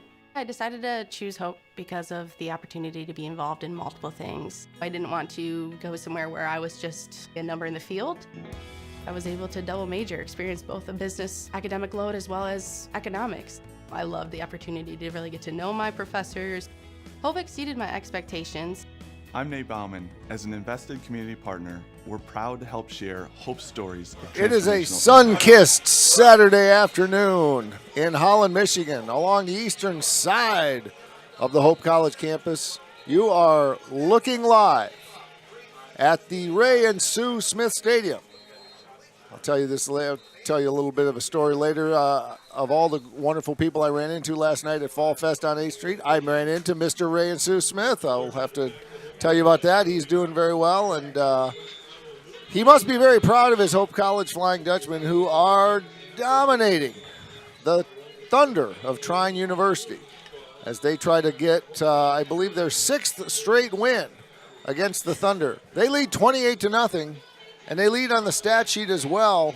Lots of things will pop out to you. Perhaps most notably, number one, the complete suffocation of the Trine offense by the Hope College defense. 29 plays, 16 total yards compared to Hope's sort of what you've learned to expect. They're hanging almost 600 yards a game on their opponents. They're at 290 after one half. And the other thing is Mr. Wellman has got a quarterback rating of 131, so he's just killing it back there, and he is sharing the love, Mike Coleman. He's got 7 receivers, each with 1 reception. I don't know if I've ever seen that. Well, he's done it all year, too, and this is not an anomaly for Wellman, and to a lesser extent, Trainer in this game. Very rarely this year have we seen a guy go off for a lot of catches. We saw Holzer a couple games ago, but that just shows you he's got time. He does his check downs, and he's spreading the love. That's the best adjective you could use in that situation, and it's paying off for all the receivers getting into the act.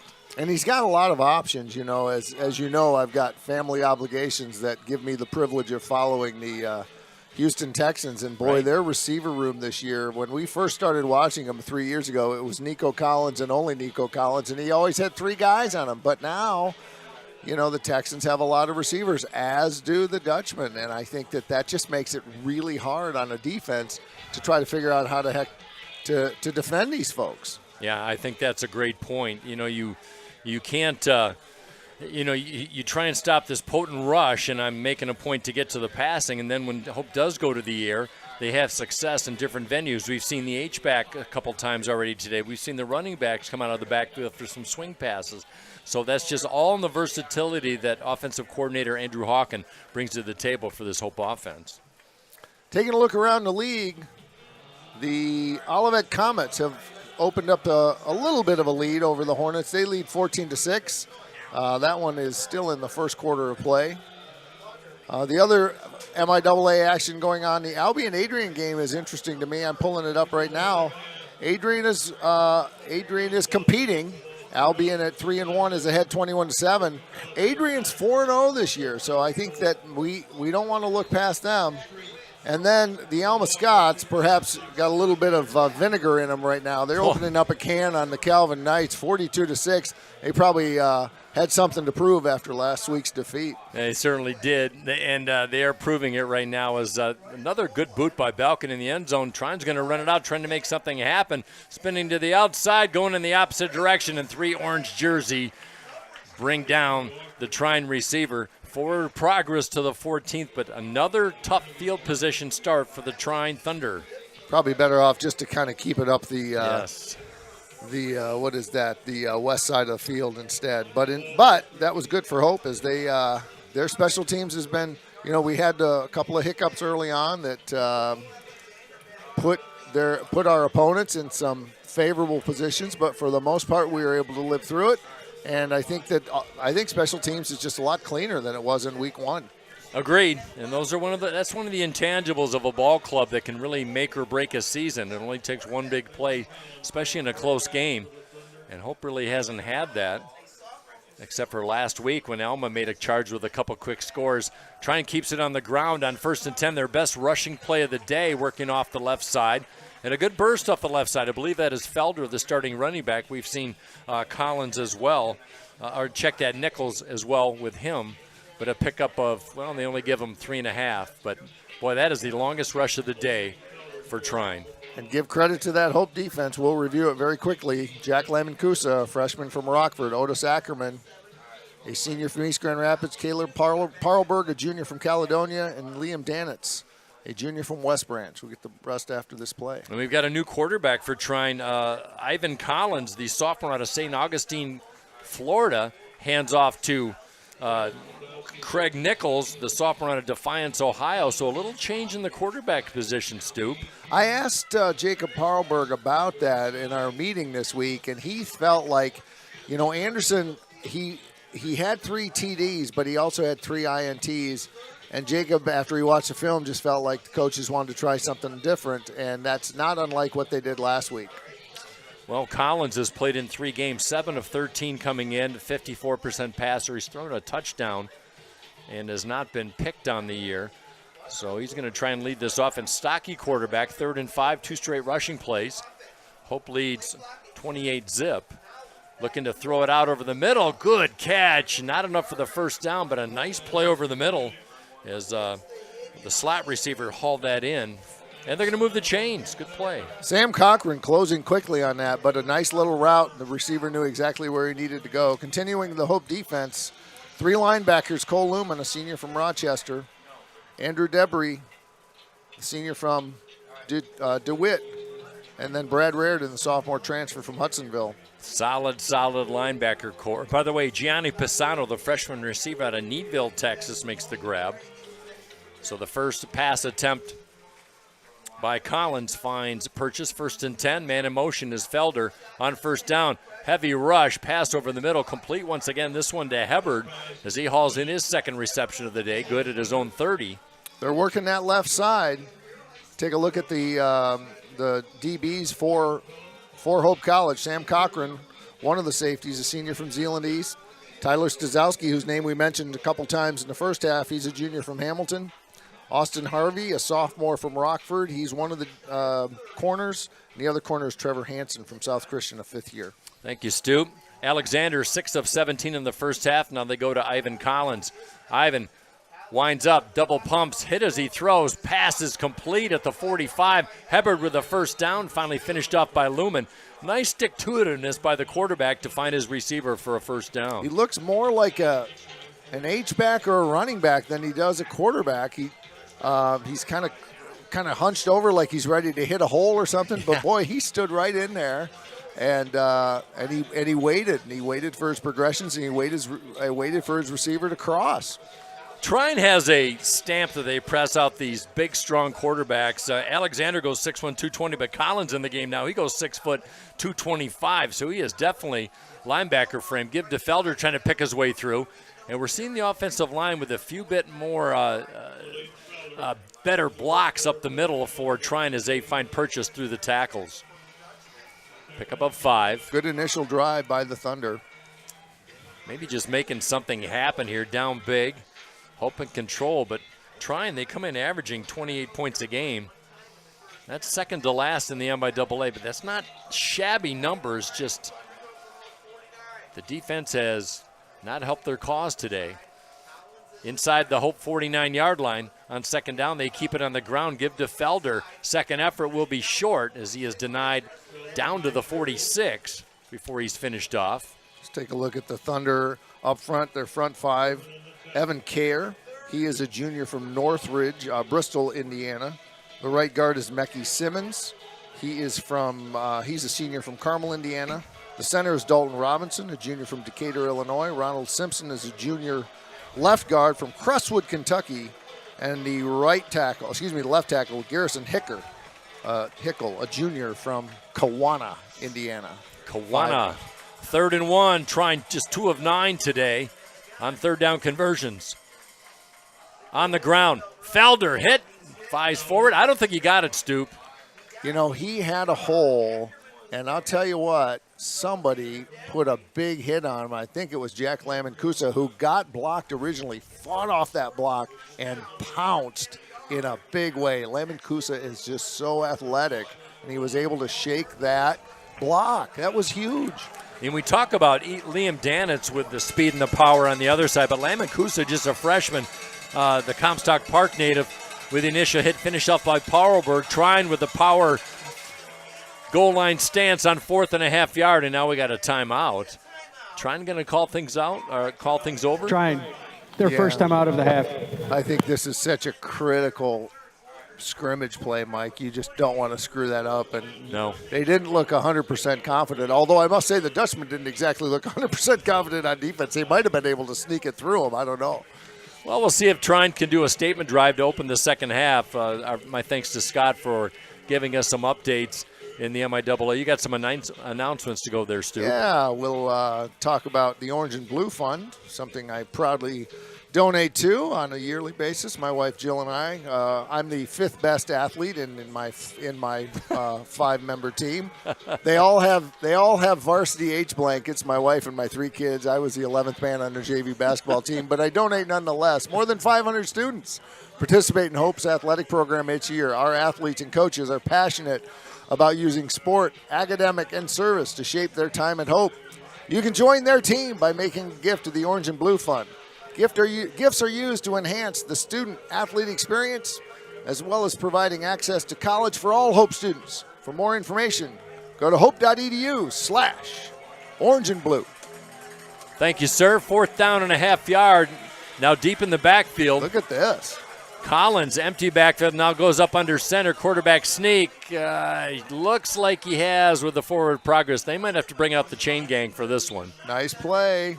Boy, that was they packed everybody in, and they called the timeout, and then they went with trips to the left and a shotgun formation.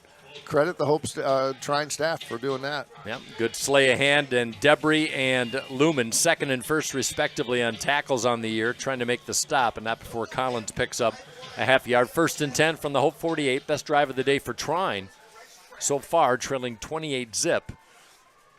Right around halfway through the 3rd quarter. Collins keeps it on the ground, hit by Lumen once again. He seems like he's had about 12 tackles, Stu, but that is his 6th tackle of the day. He has been able to come up from that backer position and really really jam things up.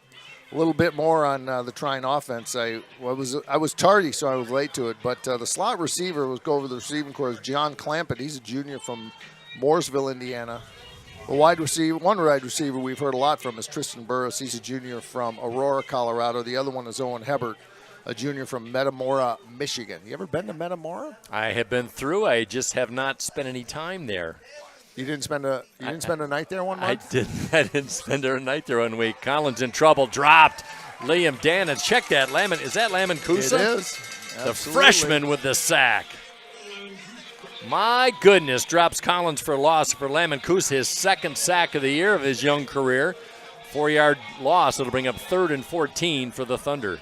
He's hanging out there on the left side, and that's where the quarterback chose to go, Collins, and it didn't work out for him. The tight end for the Trine is the senior Tim Casper. He's from Mooresville, Indiana.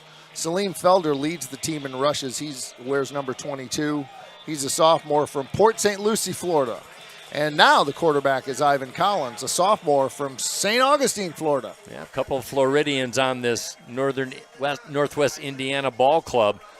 3rd down, throwing situation. That one almost, well, I wouldn't say almost. Looks like Lumen got a hand on it, maybe influenced that as it falls to the turf. Yeah, I think he got his paw on it a little bit. So, yeah, I believe it was North Park University Volleyball. I called their game the other day. They had a recruiting base from Oahu, Hawaii to Puerto Rico and everywhere in between. 38 players on the team. So a national recruiting body here by the Trine coaching staff that they probably make a winter visit and they try to convince these kids that November isn't so bad in Indiana.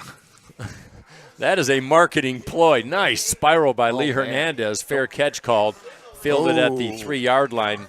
Maybe he thought better as Myers makes the fair catch, hauls it in, so Hope has some work to do. But to your point, Scott, I remember the first year of Peter Sturzman's tenure back in 2016. We played Defiance. We had 8 turnovers in that loss, but half the roster from Defiance in Ohio seemed like they were from Florida. And you see these pipelines like you mentioned. So I think one of the things that happens is Florida just has a lot. It's a big state. And they have a lot of athletes, and they have a lot of football players. And, of course, they have great Division I football. But what they don't have down there that we have up here is they don't have a lot of Division III. And so they don't really have a really strong athletic conference. So if you're one of those good athletes but not good enough to play at a Florida State or a Miami, and you want to continue your football career, there are a lot of options up here. I guess I'm marketing for every Midwest Division III team now for anyone who might be listening, but there are just a lot of players and not a lot of D3 spots. Well, that's a great point. Did not know that. Second effort by Strickland, not to be denied as he bangs his way to the 10-yard line, and good to see Chance Strickland. How about Strickland? 85 yards unofficially. Amos, 84. The 1-2 punch for the Dutchman, paying dividends. They've been great. Ben Wellman's hanging a quarterback rating of 131 right now, and it's really been efficient today. He certainly has second and short. Strickland hit behind the line of scrimmage, and the initial contact. McCarver. Yeah, McCarver, but in the background, Elijah Boyer, the defensive tackle, limping off, and he is not favoring that left arm. Yeah, he got hit right there on the elbow maybe. Maybe a stinger, hard to say, but McCarver finishes off Strickland, who loses 2. You don't see that too often. So hopefully number 10 can get back in the game for Trine, Mr. Boyer. 3rd down and 4. Wellman throws, moves from the goal line, lobs it out on the far side. 1st down and more, still on his feet and working his way over the 20-yard line. Is that Strickland out of the backfield? Indeed. How about that? Chance Strickland with a nifty catch, and Wellman making a good decision. 1st down hope. That was at least the 3rd option, if not the 4th. He was very patient, bought himself some time from going right, and nice working of the progressions there. Something we don't see too often out of the backfield. Not so much running backs, but Strickland out of the backfield. But he has 5 catches now on the year in his first of the day. Hope with some breathing room. 1st and 10 from their own 24. So Hope converts on 3rd down. Not a great stat today. 4 of 7 on the day. Wellman wants to throw on 1st down. He's got Holter wide open at the 50, in stride, into Trine territory, wrapped up, down to the 30. And the combination that worked so well last year, Grant Holter, the all-MIAA senior receiver, with a big grab. He got single coverage, and Wellman read it great. One-on-one coverage with Daniel Boudoir. There are 2 number 2s. The other one's Tristan Burris. But a nice little fade pattern, and there was not a safety over there to close that one out, and he just got on the outside hip of his defender for a nice play. Boy, he sure did. And Holter was the big play receiver last year, averaging over 22 yards per catch of his 49 last year. 10 career touchdowns for Holter. Toss. Amos cuts it back inside. Good yardage, stood up.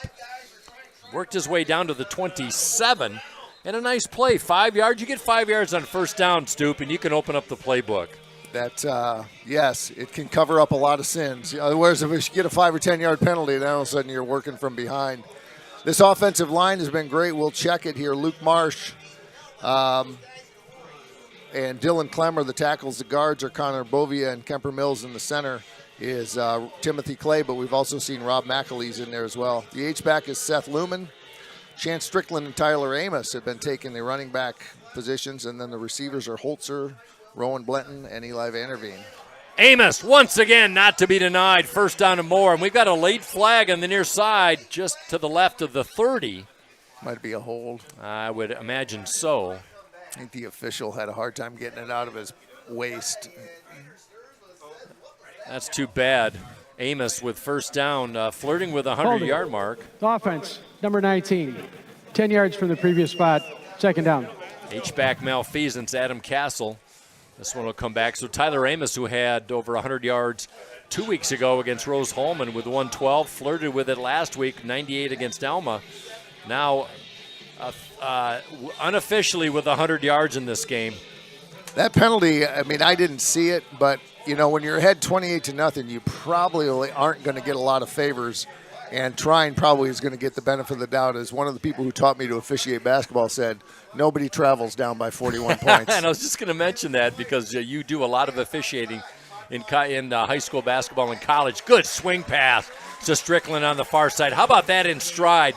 That beautiful throw by Wellman on a dime. Unbelievable. And the linemen were able to get out and create a little wedge for him, and Strickland was able to pick his spots. Great play. That is the fourth catch out of the backfield, out of the running back situation that I have remembered so far in this game. 3rd down and 5 for Strickland. That is his second grab of the day, good for 21 yards. Hope on the day, 5 of 7 on 3rd down efficiency. I thought it was a little poor on that, but good effort so far. Wellman wants to keep it on 3rd down, picks his way through. What a play by Wellman. Worked his way over center, got a nice block by Timothy Clay, and he picks up the 1st down. Just a lot of patience waiting for those linemen to get their leverage and their angles, and Wellman was able to get it on the get the yardage on the play action, or excuse me, on the play fake. Wellman now, Scott Wellman now with a career high in passing on the year, eclipsing his numbers from last year, and Wellman with 4 carries in this one. I see quarterback coach Jim Caserta on the sidelines. And there are two people giving signals. Go ahead, Mike. Oh, sure. On 1st down, Wellman has time, and he fires complete at the 6-yard line. Got his tight end. Jack Goldie, I believe, or Vander Kyle. Hard to tell from so far away. That's number 87. That was Jack Goldie. There we go, Jack Goldie. Thank you, sir. Give the credit to the tight ends. So Jim Caserta's down there, and he's got a play caller and he's got a decoy, and they're both signaling. But he actually happens to be looking at one of them and not the other. So I'm thinking with a little bit, you could probably figure out which one's which. On the other hand, the signals wouldn't mean anything anyway. So, well, maybe he's purposely looking at the other guy. Yeah, that's right. It could be the decoy to the decoy. Goldie out of Grand Blanc with his first grab of the day. And there is Chance Strickland with a beautiful outside block by Sky Vanderkyle. Touchdown, Chance Strickland. Uno, dos, tres for Strickland, 13th on the year. They weren't able to, defensive ends and the linebackers weren't able to keep contained, and sure enough, Strickland just strolled in, and Hope is up by 5 scores. You know, we talk about Amos being so fast and strong, but Strickland, when he gets in the open field, he gets that 225-pound frame rumbling. He's got some good wheels. I don't want to be there. No. Balkin with the chip shot extra point. That one is up and good. Balkin has been steady Eddie on the year. 29 of 30 on the year. And it's all Hope College, 35-0 with That's a 98-yard drive because we fair caught the punt on the 2, and everyone's saying, oh, I bet we'd want that back. But it didn't matter because we were able to. And, by the way, fair catching, it's a lot better than fumbling it. So it was a wise move, but I think he kind of lost track of where he was. But it didn't matter because we were able to chew up a ton of time. Look at that. We got a $1:58 to go on the 3rd. And we're up by 5 scores. So it is a good day to be a Hope College Dutchman. Sure is. Sure is indeed. Longest drive of the year for the Flying Dutchman. We're going to take a chance to thank some of our folks here. Our field camera man is Mr. Joseph D'Amico. Thank you for that. Our up camera, that's what they call it. I presume that's a camera that's up here somewhere. Jacob Fuller. Our wide shot camera is Emma Urick. Thank you, Emma. We got Jake Johnson, a student, serving as our director. I believe it's his first time serving as director. He's doing a great job. Mr. Phil Blau is on the audio. And Steve Secor, the Ed McMahon to our Johnny Carson. Yes. Is our replay man today. And Steve doing a wonderful job on replay. We've had a few challenges up in the booth today, but making it work.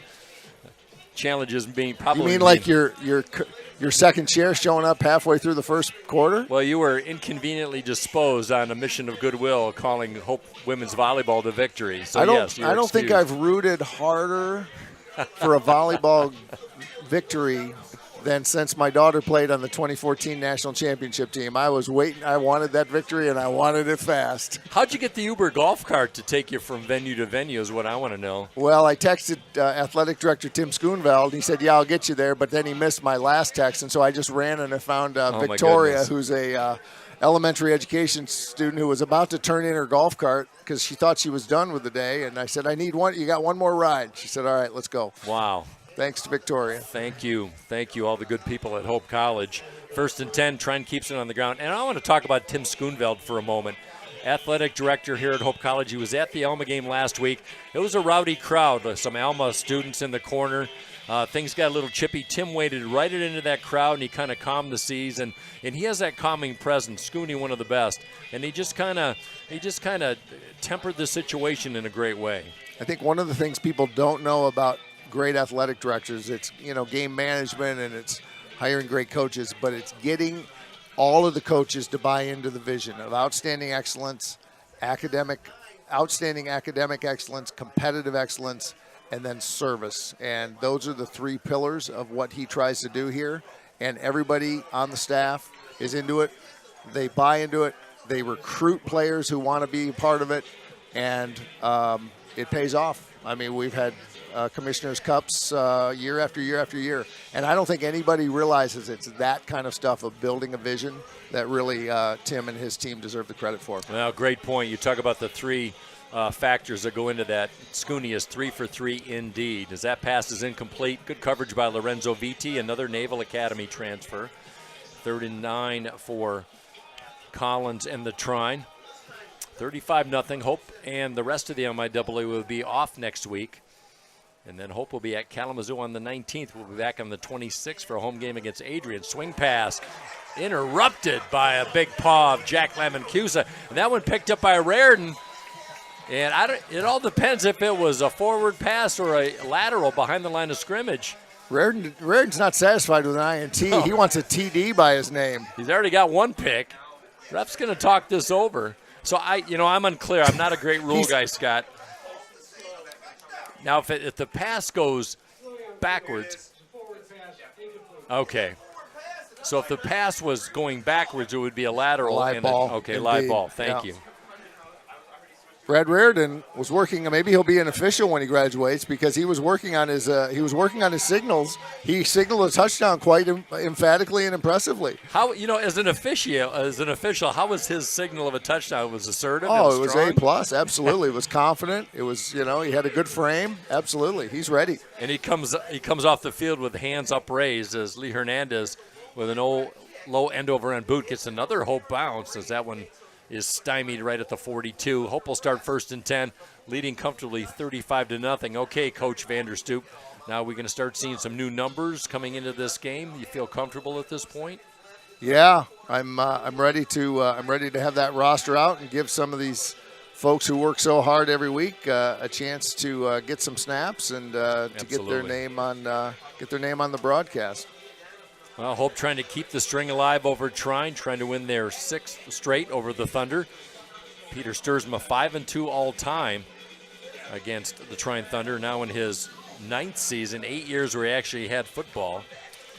But how about these two coaches, Abs for Trine and Sturzma for Hope? They both have 2 MIAA titles. These are 2 quality coaches. 1st and 10 from their own 42. From the far hash, 2 receivers, 1 in the slot. Wellman stays in the game. He wants the home run ball. That one is too strong for everybody. That one falls incomplete. Good defense coverage. I think he was actually heading. Was that intended for Chance Strickland? Was he running from a slot back position? Oh, no, that was not. It was Travis Myers. Travis, number 5. Yeah, Travis Myers. Yep, 5 and a 9. Forest Hills Northern grad. I started thinking on this morning. I was doing my workout over in DeVos before volleyball, and when we hired Peter, everyone said, he's your best choice. We weren't sure we could get him because he was, he was a middle school principal. He was a very popular middle school principal. He had won multiple state championships, and it's a different kind of job. And he was willing to take a chance on us, and we were extremely grateful. Oh boy. Chance Strickland took it outside the right tackle and then cuts it back inside, and he's brought down 3 yards from the near sideline. Strickland over the century mark with that scamper. And Hope just showing the strength on the ground, averaging over 7 yards a carry in this game. This giant stallion just galloping down the field. Nobody can tackle him. Unbelievable. Like you said, count me out. Continuing with my, yes. When we brought him in, of course, he didn't have his own players. He built his system fairly late. We didn't have a great opportunity to hire the coaches that he wanted to hire. And that first year was really rough. And I remember we did not have the Jim Herring Athletic Center. We had, you might remember, Mike Coleman, we had a tent. And we used to meet under the tent. Yes, and that first game, I want to say it might have been Wartburg. It was a good opponent, but we were getting our lunch handed to us. Oh, Monmouth. I remember that, it was yes. 28-3 or something like that. And poor Peter, he came in there, and I thought we might have to call the EMTs. He was so upset and so frustrated. And I thought, and I'm sure after coming off the 7 state championships, it's like, what have I gotten myself into? And he's just slowly built his way up.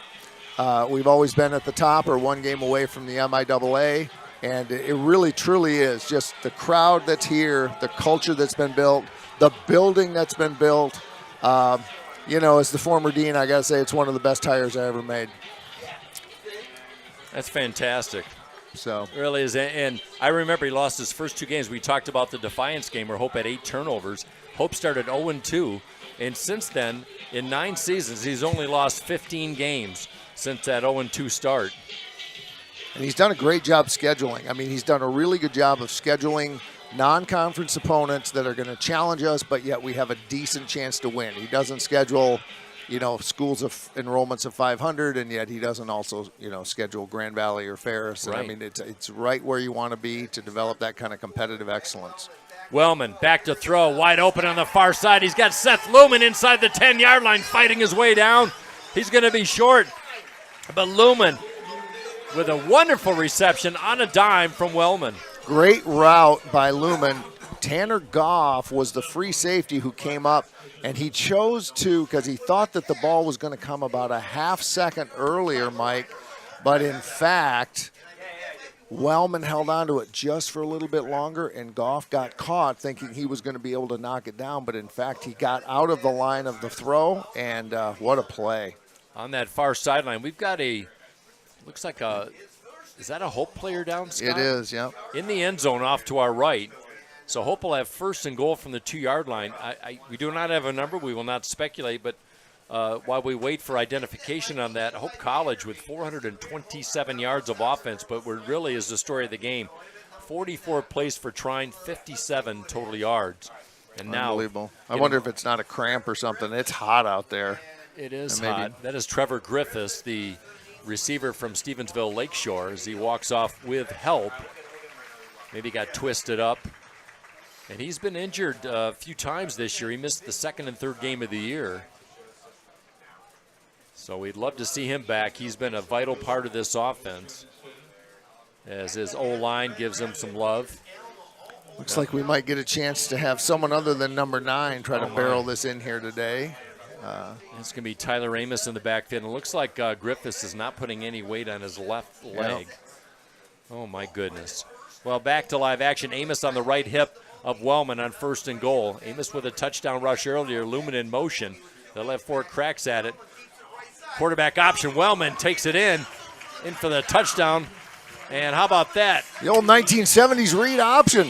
How about that? Looked like Rick Leach of the University of Michigan or Dennis Franklin. Eric the Flea Allen from Michigan State, who ran roughshod over my Badgers back in '72. There we go. Social Security indeed. I believe that one's at the back of the playbook, but it worked great. Sure did. I haven't seen that one. All Hope College, 41-0. It reminds me of a 51-0 pasting that Hope put on Trine back in the day, early in Sturzman's tenure, because that one is up and good. And Hope College with another impressive drive. They went 98 yards on 10 plays in their previous score, and now once again they take it to the house. Line coach Hunter Thompson is, I've watched him in practice. I usually end up positioned kind of where he's working with his linemen, and he's a very positive guy. He talks, he compliments the guys on their energy. He compliments their guys on their focus and their work ethic. But I think I watched those people come out. I've watched his lineman come off the field on that one, Mike. He was the opposite of happy, and I think it's because that kick almost got blocked, and I think it's that striving for excellence. Wow. He was angry. It's like that kick almost got blocked. We need to do better. But I saw him this morning when I came in for my workout. He's just an inveterately optimistic guy. So if he's upset, my guess is somebody missed a blocking assignment or something. So what you're saying, coach is always coaching, whether you're down by 5. You never know in a play like that, especially in a close game, will pay dividends or maybe hurt you. So absolutely. Credit to Coach Thompson. Great Yep. point. So teachable moments. Well, Alma trying to get over last week's loss to Hope, leading comfortably over at Grand Rapids Christian High School. The host Calvin University Knights, Alma 52, the Knights 6. Scribble kick, fielded by one of the upbacks, trying to work it outside. Still on his feet to the 25, getting some purchase, and works his way over the 35 before being pushed out of bounds. A little extracurricular, and the laundry comes out on the far side in the Trine bench. That's another one that you're flag on the play. If you're over on the opponent's bench and you're ahead 42-0, you better be on your very best behavior. You got that right. That is no man's land over there. So Scott, we'll get another 15 on this, I think. You betcha. Updated score, a little bit of a surprise from Olivet. Kalamazoo Hornets 4-0. After the play was over, personal foul, kicking team, number 25. 15 yards added to the end of the run. First down. So a penalty on Hope, extracurricular. Mike Murphy, the special teams freshman out of Grand Rapids West Catholic. What did you say? The Olivet leads Kalamazoo 17-6 at halftime. Interesting. Yeah, those two I think are probably evenly matched. Do you see Alma? You saw him play. Do you think did. Alma will lose another league game? Well, they've got to play Albion. I think Albion is the wild card in the MIAA this year. They've got a lot of weapons on offense. Can their defense hold the likes of Alma and Hope? We'll find out. But I don't see anybody. I don't see Alma losing. They should defeat Albion on paper, but I'm just a broadcaster, just my humble observation. And then Albion, by the way, up over Adrian 31-7 in the third quarter. Collins scrambling, looking for a receiver, fires over the middle. That one broken up nicely. And Nice that one play. falls incomplete. That's going to be Austin Harvey again, I think. Yes, it is. Harvey, the Sophomore from Rockford High School yep. product. Getting some snaps. Good for him. A lot of Rockford, a lot of Hudsonville, Caledonia, a lot of Byron Center Bulldogs on this Hope roster. You talk about all these good Midwest players, Scott, and Hope gets them from nearby. Absolutely. But, you know, our recruiting just got harder because we got a sister school 35 miles down the road that will be fighting vociferously for a lot of the same players, much like they do in men's and women's basketball. Well said. Hope showing blitz. Dropped in the backfield. Vicious tackle on Evan Walker, who lined up in the slot. Trevor Hansen from the secondary, the South Christian product. Loss of a yard, third down and 11. I would say that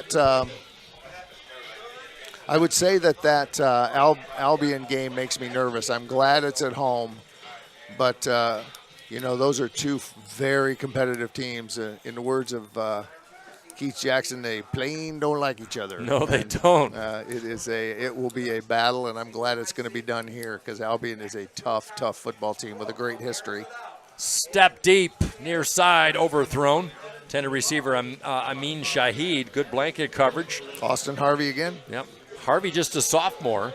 Got some playing time last year. But speaking of Albion, you mentioned that, Stoop. Luke Lovell, we'll see him soon enough. 4 touchdown passes today, 242 yards. And the Britons rolling there, 3-1 coming into today. Looks like they'll move to 4-1.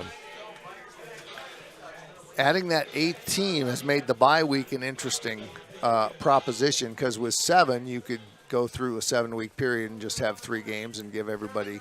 But now you need a 4th officiating crew, and it looks like the league has decided to give everybody the same. I thought maybe what they might do is give, that's a nice punt. And it goes in the end zone. Good effort, though, by the special teams for the Thunder. So I thought what they might do just sort of to, just to keep the schedule moving and to, not need as many officiating crews, I thought maybe they'd give 2 teams a bye over a 4-week period. But as you said, Mike, it looks like everybody's going to be off next week, which is okay. I mean, that doesn't give the competitive advantage to any one team. In the NFL, for example, is it better to have a bye week at week 6 or week 11? Sure. And they try to compact them. So I think it's probably a good move by the people who, the football coaches are largely in charge of that. Each school or each sport is basically run by the head coaches, and then an AD from one of the other teams sort of serves as the moderator or the leader of that. I think Tim has men's basketball right now and has had it for a bit, but they rotate it through. I see. So they usually will bring proposals to the league, and the league athletic directors will approve, and then they have to be approved by the presidents. It's a president-driven league, like most leagues are, and unless they do something goofy, the presidents are usually in favor of doing something, allowing the coaches to do what they want to do. So I think everyone having the same week off is probably a good idea for competitive advantage. And I like it right smack dab in the middle of the season, to be honest with you. Those late buys can help in some instances. Zach Trainer back in the quarterback position. We get some new numbers coming in. Gavin Reams, the junior receiver, in. And I saw number 22. Check that. We had a new H-back in for a moment. I'll get a number there shortly. Oh, Billy Sternberg, the tight end, was in for a play. Now he checks out. We have seen Kai Motter a couple of times, the freshman from Lawton, mostly on special teams. We'll see if he gets some snaps. And then there's another 22, Maddox Greenfield, who's a freshman, also plays on special teams. We might see him on defense, but he does one of the few freshmen who travel. And now we've got a stoppage and play. Liam Young checks in as well, the freshman receiver. Hope's going to call timeout. They looked a little discombobulated on that pre-snap, so we'll take a timeout with 12:08 remaining, 42 zip. We have any service announcements that we have to? We do. Do we have to get to the table? Absolutely. Versity is coming to you with a request. Every day, someone in your community may need blood. Versity Blood Center of Michigan is a local blood provider supplying blood for many hospitals across the Midwest. The Hope College, Calvin University Blood Battle begins this Tuesday. All Hope students, alumni, and fans are encouraged to show their school spirit.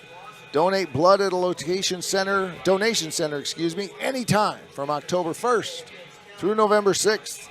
To find a donation center in the Midwest, go to versity.org, VRSITI, to make your donation count for Hope. Go ahead, Mike. Oh, thanks, Scott Vanderstoop. As a pass complete at the 36-yard line to a sliding Cal Motter, the freshman, hauls it in. That's enough to move the chain, so carry on, sir. Nice play. To make sure your donation counts, and this is the most important, to make sure it counts for Hope in the blood battle, include Dutchman, plural, D-U-T-C-H-M-E-N, in the note. We don't want that school to the east to get credit for our blood. That's Versity Blood Center's Hope Calvin Blood Battle. Let's go. Thank you, sir. Let's do it. Cal Motter with the reception, 1st and 10, keeping it on the ground. Motter lowers his shoulder, and he is hit and dropped back, but good effort by him. Motter, freshman from Lawton.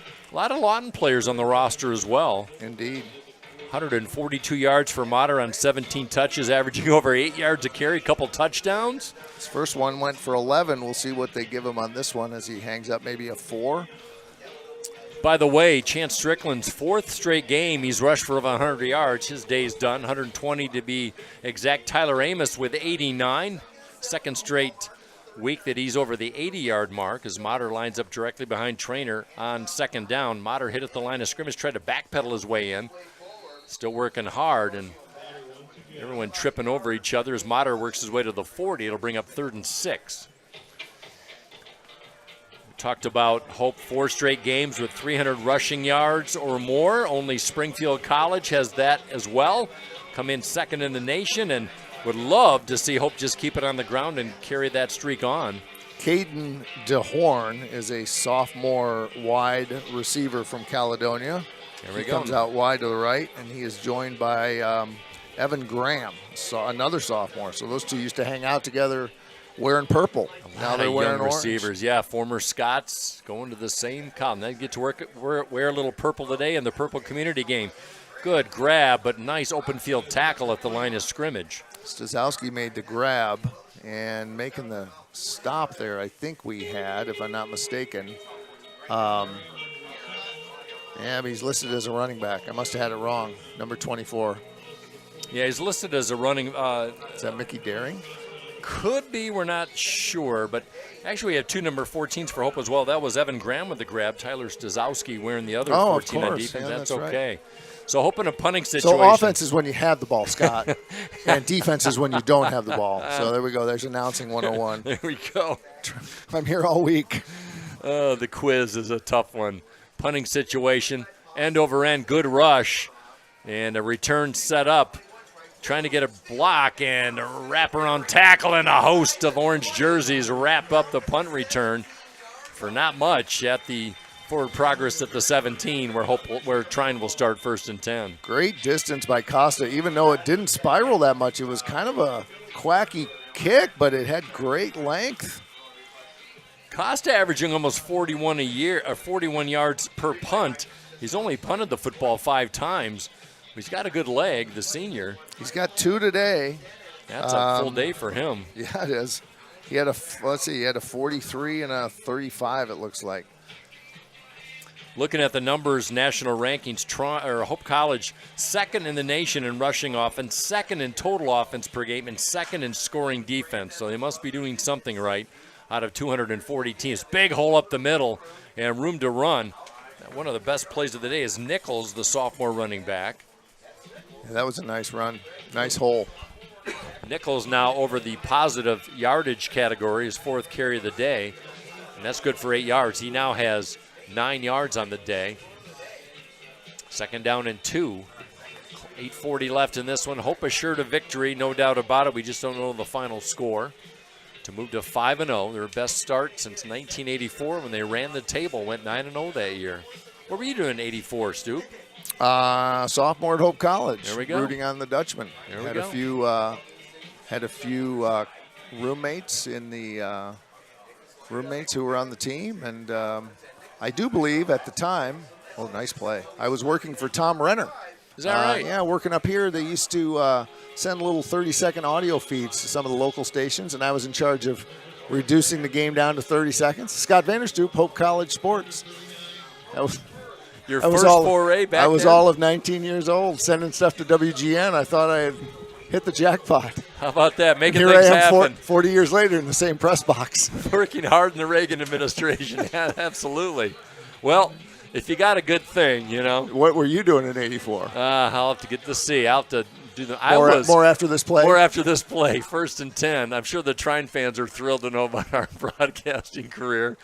1st and 10. Give to Collins. Came into the game just 2 yards a carry, but impressing us as the sophomore out of Defiance, Ohio, with a short game. Brings Good up stop 2nd and by 9. the left side of the line that time. See if we can get some of the folks who were in there. I was living in Boyne City, Scott. I was nice area. I was in the restaurant business, managing a really fancy lounge, and we'll leave it at that. All right. Carter Strong, senior from Wyoming, is in. Seth Lumen is still in. We've also got Bryce Debris is Andrew's brother's in the game. Yes. He's 2 deep behind Brad Reardon most nights, so he's getting some snaps. Tyson Mann, the sophomore safety out of Granville, he's got a pick this year. He's in the game. Give to Nichols again. It's been a steady diet of Craig Nichols, and why not? He's been the best runner of the day for Trine. He may have earned himself some snaps for next week or 2 weeks from now. Yeah, both these teams have a bye next week, like all the MIAA teams like we talked about, but we are seeing Ivan Collins, the sophomore, working with the sophomore running back, Craig Nichols, trying content to keep it on the ground. Easton Phillips, freshman from Goodrich High School in Grand Blanc, he's in getting some important work. On 3rd and 4 from their own 45. Play action, faking left, rolling right, nice play, pass on the flat to Casper, the tight end, and he got hit low, and that's always such a dangerous play. He'll be short of the 1st down. Credit Owen Graham, junior from Caledonia, came up and put a lick on him right on the thigh, and it was a great tackle, great open field tackle, because that play fake fooled the Dutch, but didn't fool Mr. Graham. No, and Casper has about 30 pounds on Graham as Casper's 7th reception of the year. It falls short, 4th and 2, and Lee Hernandez, who's averaged 38 yards a boot in his 7 punts today, has been a busy cat. Nice boot away. It's a liner. Myers going to let it roll in the end zone. Check that, Gavin Reams. And that will be a touchback. 1st and 10 for the Flying Dutchman, up comfortably 42-0. Kind of flirting with their season average as far as points. And the number is 478 yards of total offense for the Flying Dutchman. Can't argue with that. No, they've been hanging just south of 600, 380 and 280 rush and pass. And I asked Hawk, I said, did you think you'd be hanging 50 points a week? And he got this coy little smile on his face because, I don't think any coach ever thinks that they're going to, be scoring 50 points a week against competitive. Like, this has not been a soft preseason schedule. It's been a respectable non-league schedule. And Alma might be the second best team in the league, and we're hanging, points on teams like that. Yeah, 34 doesn't lie. And a handoff over the right side, stood up at the 25 after a nice pickup. So definitely some new numbers. Oh, we've got a new running back. I'm trying to get a number on that. Turn around, young man. Yeah. I think it might be A.J. Martell. Yes, it is. Freshman from Mason. Thank you, Scott. A lot of Mason players on the roster. 2nd down and 5. You ever been to Mason? I have. I have spent the night in Mason. How about that? At Heb's Motel. Hometown of Sports Information Director Alan Babbitt. I didn't know that. That's absolutely a fact. Handoff right side. Oh, folded up awkwardly. And Martell once again. Hope College's only Rhodes Scholar in its 160-year history hails from Mason, Michigan. Dr. Dan Stitt was selected as the prestigious Rhodes Scholar. Hope College class of 1987. Went on to get his PhD in political science and taught at Wabash College for a while, and now works in the Bay Area doing really important stuff that I don't understand. That is a great pull, Scott Vanderstoop. You 3rd down and 3. Someone looked at me the other day. Go ahead and make the call. Swing pass, running back out of the backfield. He'll be short a yard or so. Nice grab. Martell again. A.J. Martell getting his first action, Martell of the season. It'll bring up 4th down and inches, and I think Hope's going to keep the offense on the field. I was teaching class one morning, and I saw this person walk by, and I waved. I said, "Hello, Kevin." And he walked by, and it was just a local guy who works in the area, and I know him. And I said, "Is your daughter Is your daughter visiting?" Yeah. And he was very embarrassed because I stopped class to point him out. And my class kind of looks at me, cocks their head. I said, "Hey, you live here long enough, you eventually learn everything." So I guess there's nothing left to learn. Now, time to retire. How long you been with Hope College, Scott? A student here from 83 to 87. Taught here on a temporary appointment. Oh boy. Squib kick, low handle. Costa picked it up nicely, and it's down at midfield. Good job that he made something out of nothing there. And then I was on a term appointment here from 92 to 94, and departed for 5 years and taught at 2 different colleges and returned to 99. So it depends how you add it up. I've been a part of Hope for all or part of the last 5 decades, 80s, 90s, 0s, 10s, and 20s. That's almost as long as the Rolling Stones have been touring, right? Not bad. If you're only 59 years old, you've been here 5 decades. It means maybe I was a student when I was 9. I don't know. A child prodigy. No, I was not. I've heard about those. You go to college at 11 years old. You graduate in 2 years. Yeah. Get 3 degrees. In my dreams. 1st and 10 from midfield. Ball resting comfortably, but not so comfortable for Trine. Down 6 scores as they keep it on the ground. And we've got a new running back for Trine as he carries it right over center.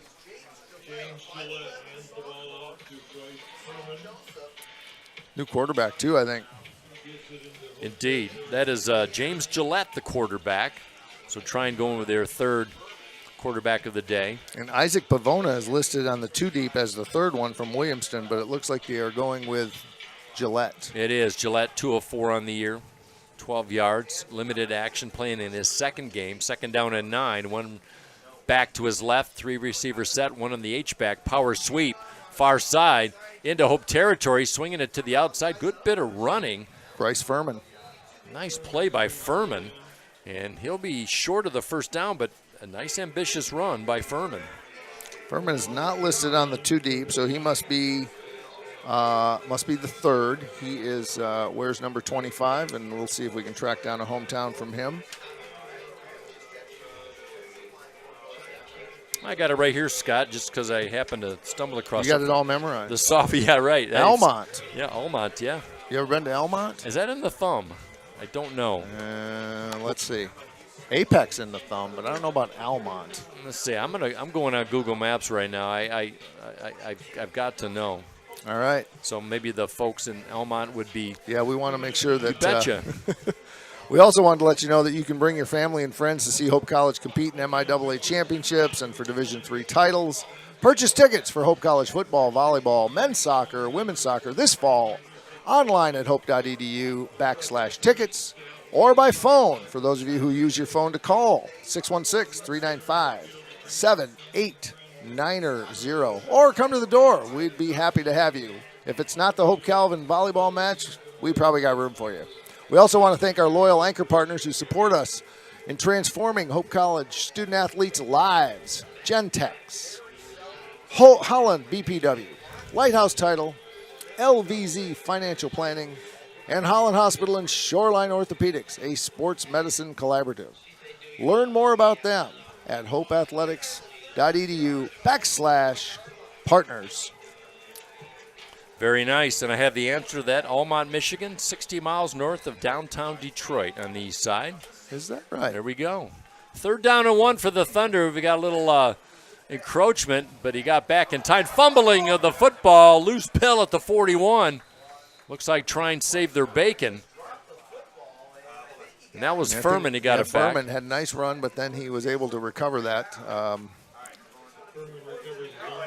Actually, no gain on the play. Started right where he left off, 4th down and a yard, and Trine with just 95 yards of total offense today. We'll try and go for it with $1:30 remaining. Have some numbers after this end of the football game. Quick scores in the MIAA before we send you on your way on this beautiful Saturday on the Lakeshore. Scott Vanderstoop, I'm Mike Coleman. 4th and 1. Hard count. Handoff. Furman bounces with a 360 inside the 40. 1st down, Trine. Just trying to get a score before it's all said and done. I think Jake Punches is in there, number 48. We've also got number 51, Patrick Rowland, a sophomore from Lake Orion. We've got number 41, Gavin Zibtowski, sophomore linebacker from Utica High School. Getting some opportunities here. Pass. Tipped away. Good play. You're going to have defensive holding, Mike. All right. Oh, is there a flag? Yes, there is. At the 12. That is Caleb Klinger defending on that pass, intended for sophomore out of West Shaheed. Catholic. Interesting number here for you, Stoop. In both of Trine's wins, they've averaged 45 points a game, but in their losses, if it should finish right here, they're averaging Illegal just under 7 substitution. points a game. Defense, 12th player did not get off the field. 5 yards, still 1st down. So it's the downfield guys, the field judge on this side and the side judge on the other side to count the players. And so that was why that one came from what looked like what would have normally been DPI or defensive holding. But in fact, they first thing you need to do, I suspect, as a football official is to be able to count to 11, which is much harder than it looks, particularly when guys are running out. But Hope didn't quite get their sub off in time, and so we are 1st and 5. By the way, nice instant replay. Cameraman right down by that incomplete pass. Going for the pylon. Touchdown, Trine on the heave, far side. What a play, what a catch. That's number 12. Deshaun Jameson. What a play, because he was very well covered. And I had who is a freshman from Northview, Matt Toole, actually played, I thought, I'm not a coach, I thought it was great defense. And what a big catch by the Thunder, and they are off the egg here in the final minute. Oh, they avoid the shutout. Jameson, his first catch of the year. How about that? Good for 6. And now on the extra point. Colton Wampler. Bobbled. Pass in the end zone, incomplete. Good special teams play. Well, Hope College with a good tighten up on that extra point. 42-6 our score with 35 seconds remaining. So Jameson pitch and catch. Fine grab. And Nichols' first touchdown pass of the season. More than 500 students participate in Hope's athletic program each year. Our athletes and coaches are passionate about using sport, academics, and service to shape their time at Hope. You can join their team by making a gift to the Orange and Blue Fund Gifts are used to enhance the student-athlete experience, as well as providing access to college for all Hope students. For information, visit hope.edu/orange and blue. And if I may be so bold, if you are still watching this contest, you are a likely orange and blue donor. I would imagine That's so. hope.edu/orange and blue. Thanks, Stoop. Thank you very much. Can you tell I used to be a dean? Always be closing. Oh, is that the theme for a dean? Well, it was for me. Worked for me for 11 years. Nice. My, well, as a college graduate twice over, my limited interaction with deans, all I can think about is Animal House, so guilty as charged. So. Most of the time, students either don't know or don't care. But and you give anybody double secret probation no, before? No, I was on the academic side. Okay. I'll leave that to the deans of students. All right. It's windier than it looks. We lost the ball off the tee there. I don't quite understand that. We had wind gusts up to 25 mile an hour. It doesn't look that way, but now our America's flag off to our right is about as ambitious as it's been all day. And Casey Medley, the freshman out of Bay Village, Ohio, just west of downtown Cleveland, gives it a boot. I think that's Bryce Debry who's going to return that. Is that possible? That's Motter. That's Cal Motter. Oh, it's Cal Motter. Boy, You're Motter right, stood up 22. running hard. My goodness, over the 30. Look at this scrum pile. That is just determination by the freshman. The Lawton boy wearing number 22 looked like 21. I thought, boy, that's odd to have Bryce Debry back there. Indeed it was. Cal Motter, great job. So Hope will take over, just take a knee, and we'll put this one in the books as they'll move to 5-0 and set up our next broadcast in 2 weeks. Just a reminder, we've had a steady diet of 1 o'clock starts, but homecoming on October 26th. And I got to look at the replay on this. It is just not to be denied by Motter, is taking 7 or 8 white jerseys and 4 of his teammates with him on a Nantucket sleigh ride up to the 35. But our broadcast will be about 1:50 on October 26th. Scott and I will have the homecoming call against the Adrian Bulldogs, who are taking it on the chin today. And Scott Vanderstoop will be on time. I am here. Give me the date again. October 26th. All right, it's on my calendar, my friend. Sounds like a plan. As 8 seconds remaining. This one's in the books. Hope will take it 42-6.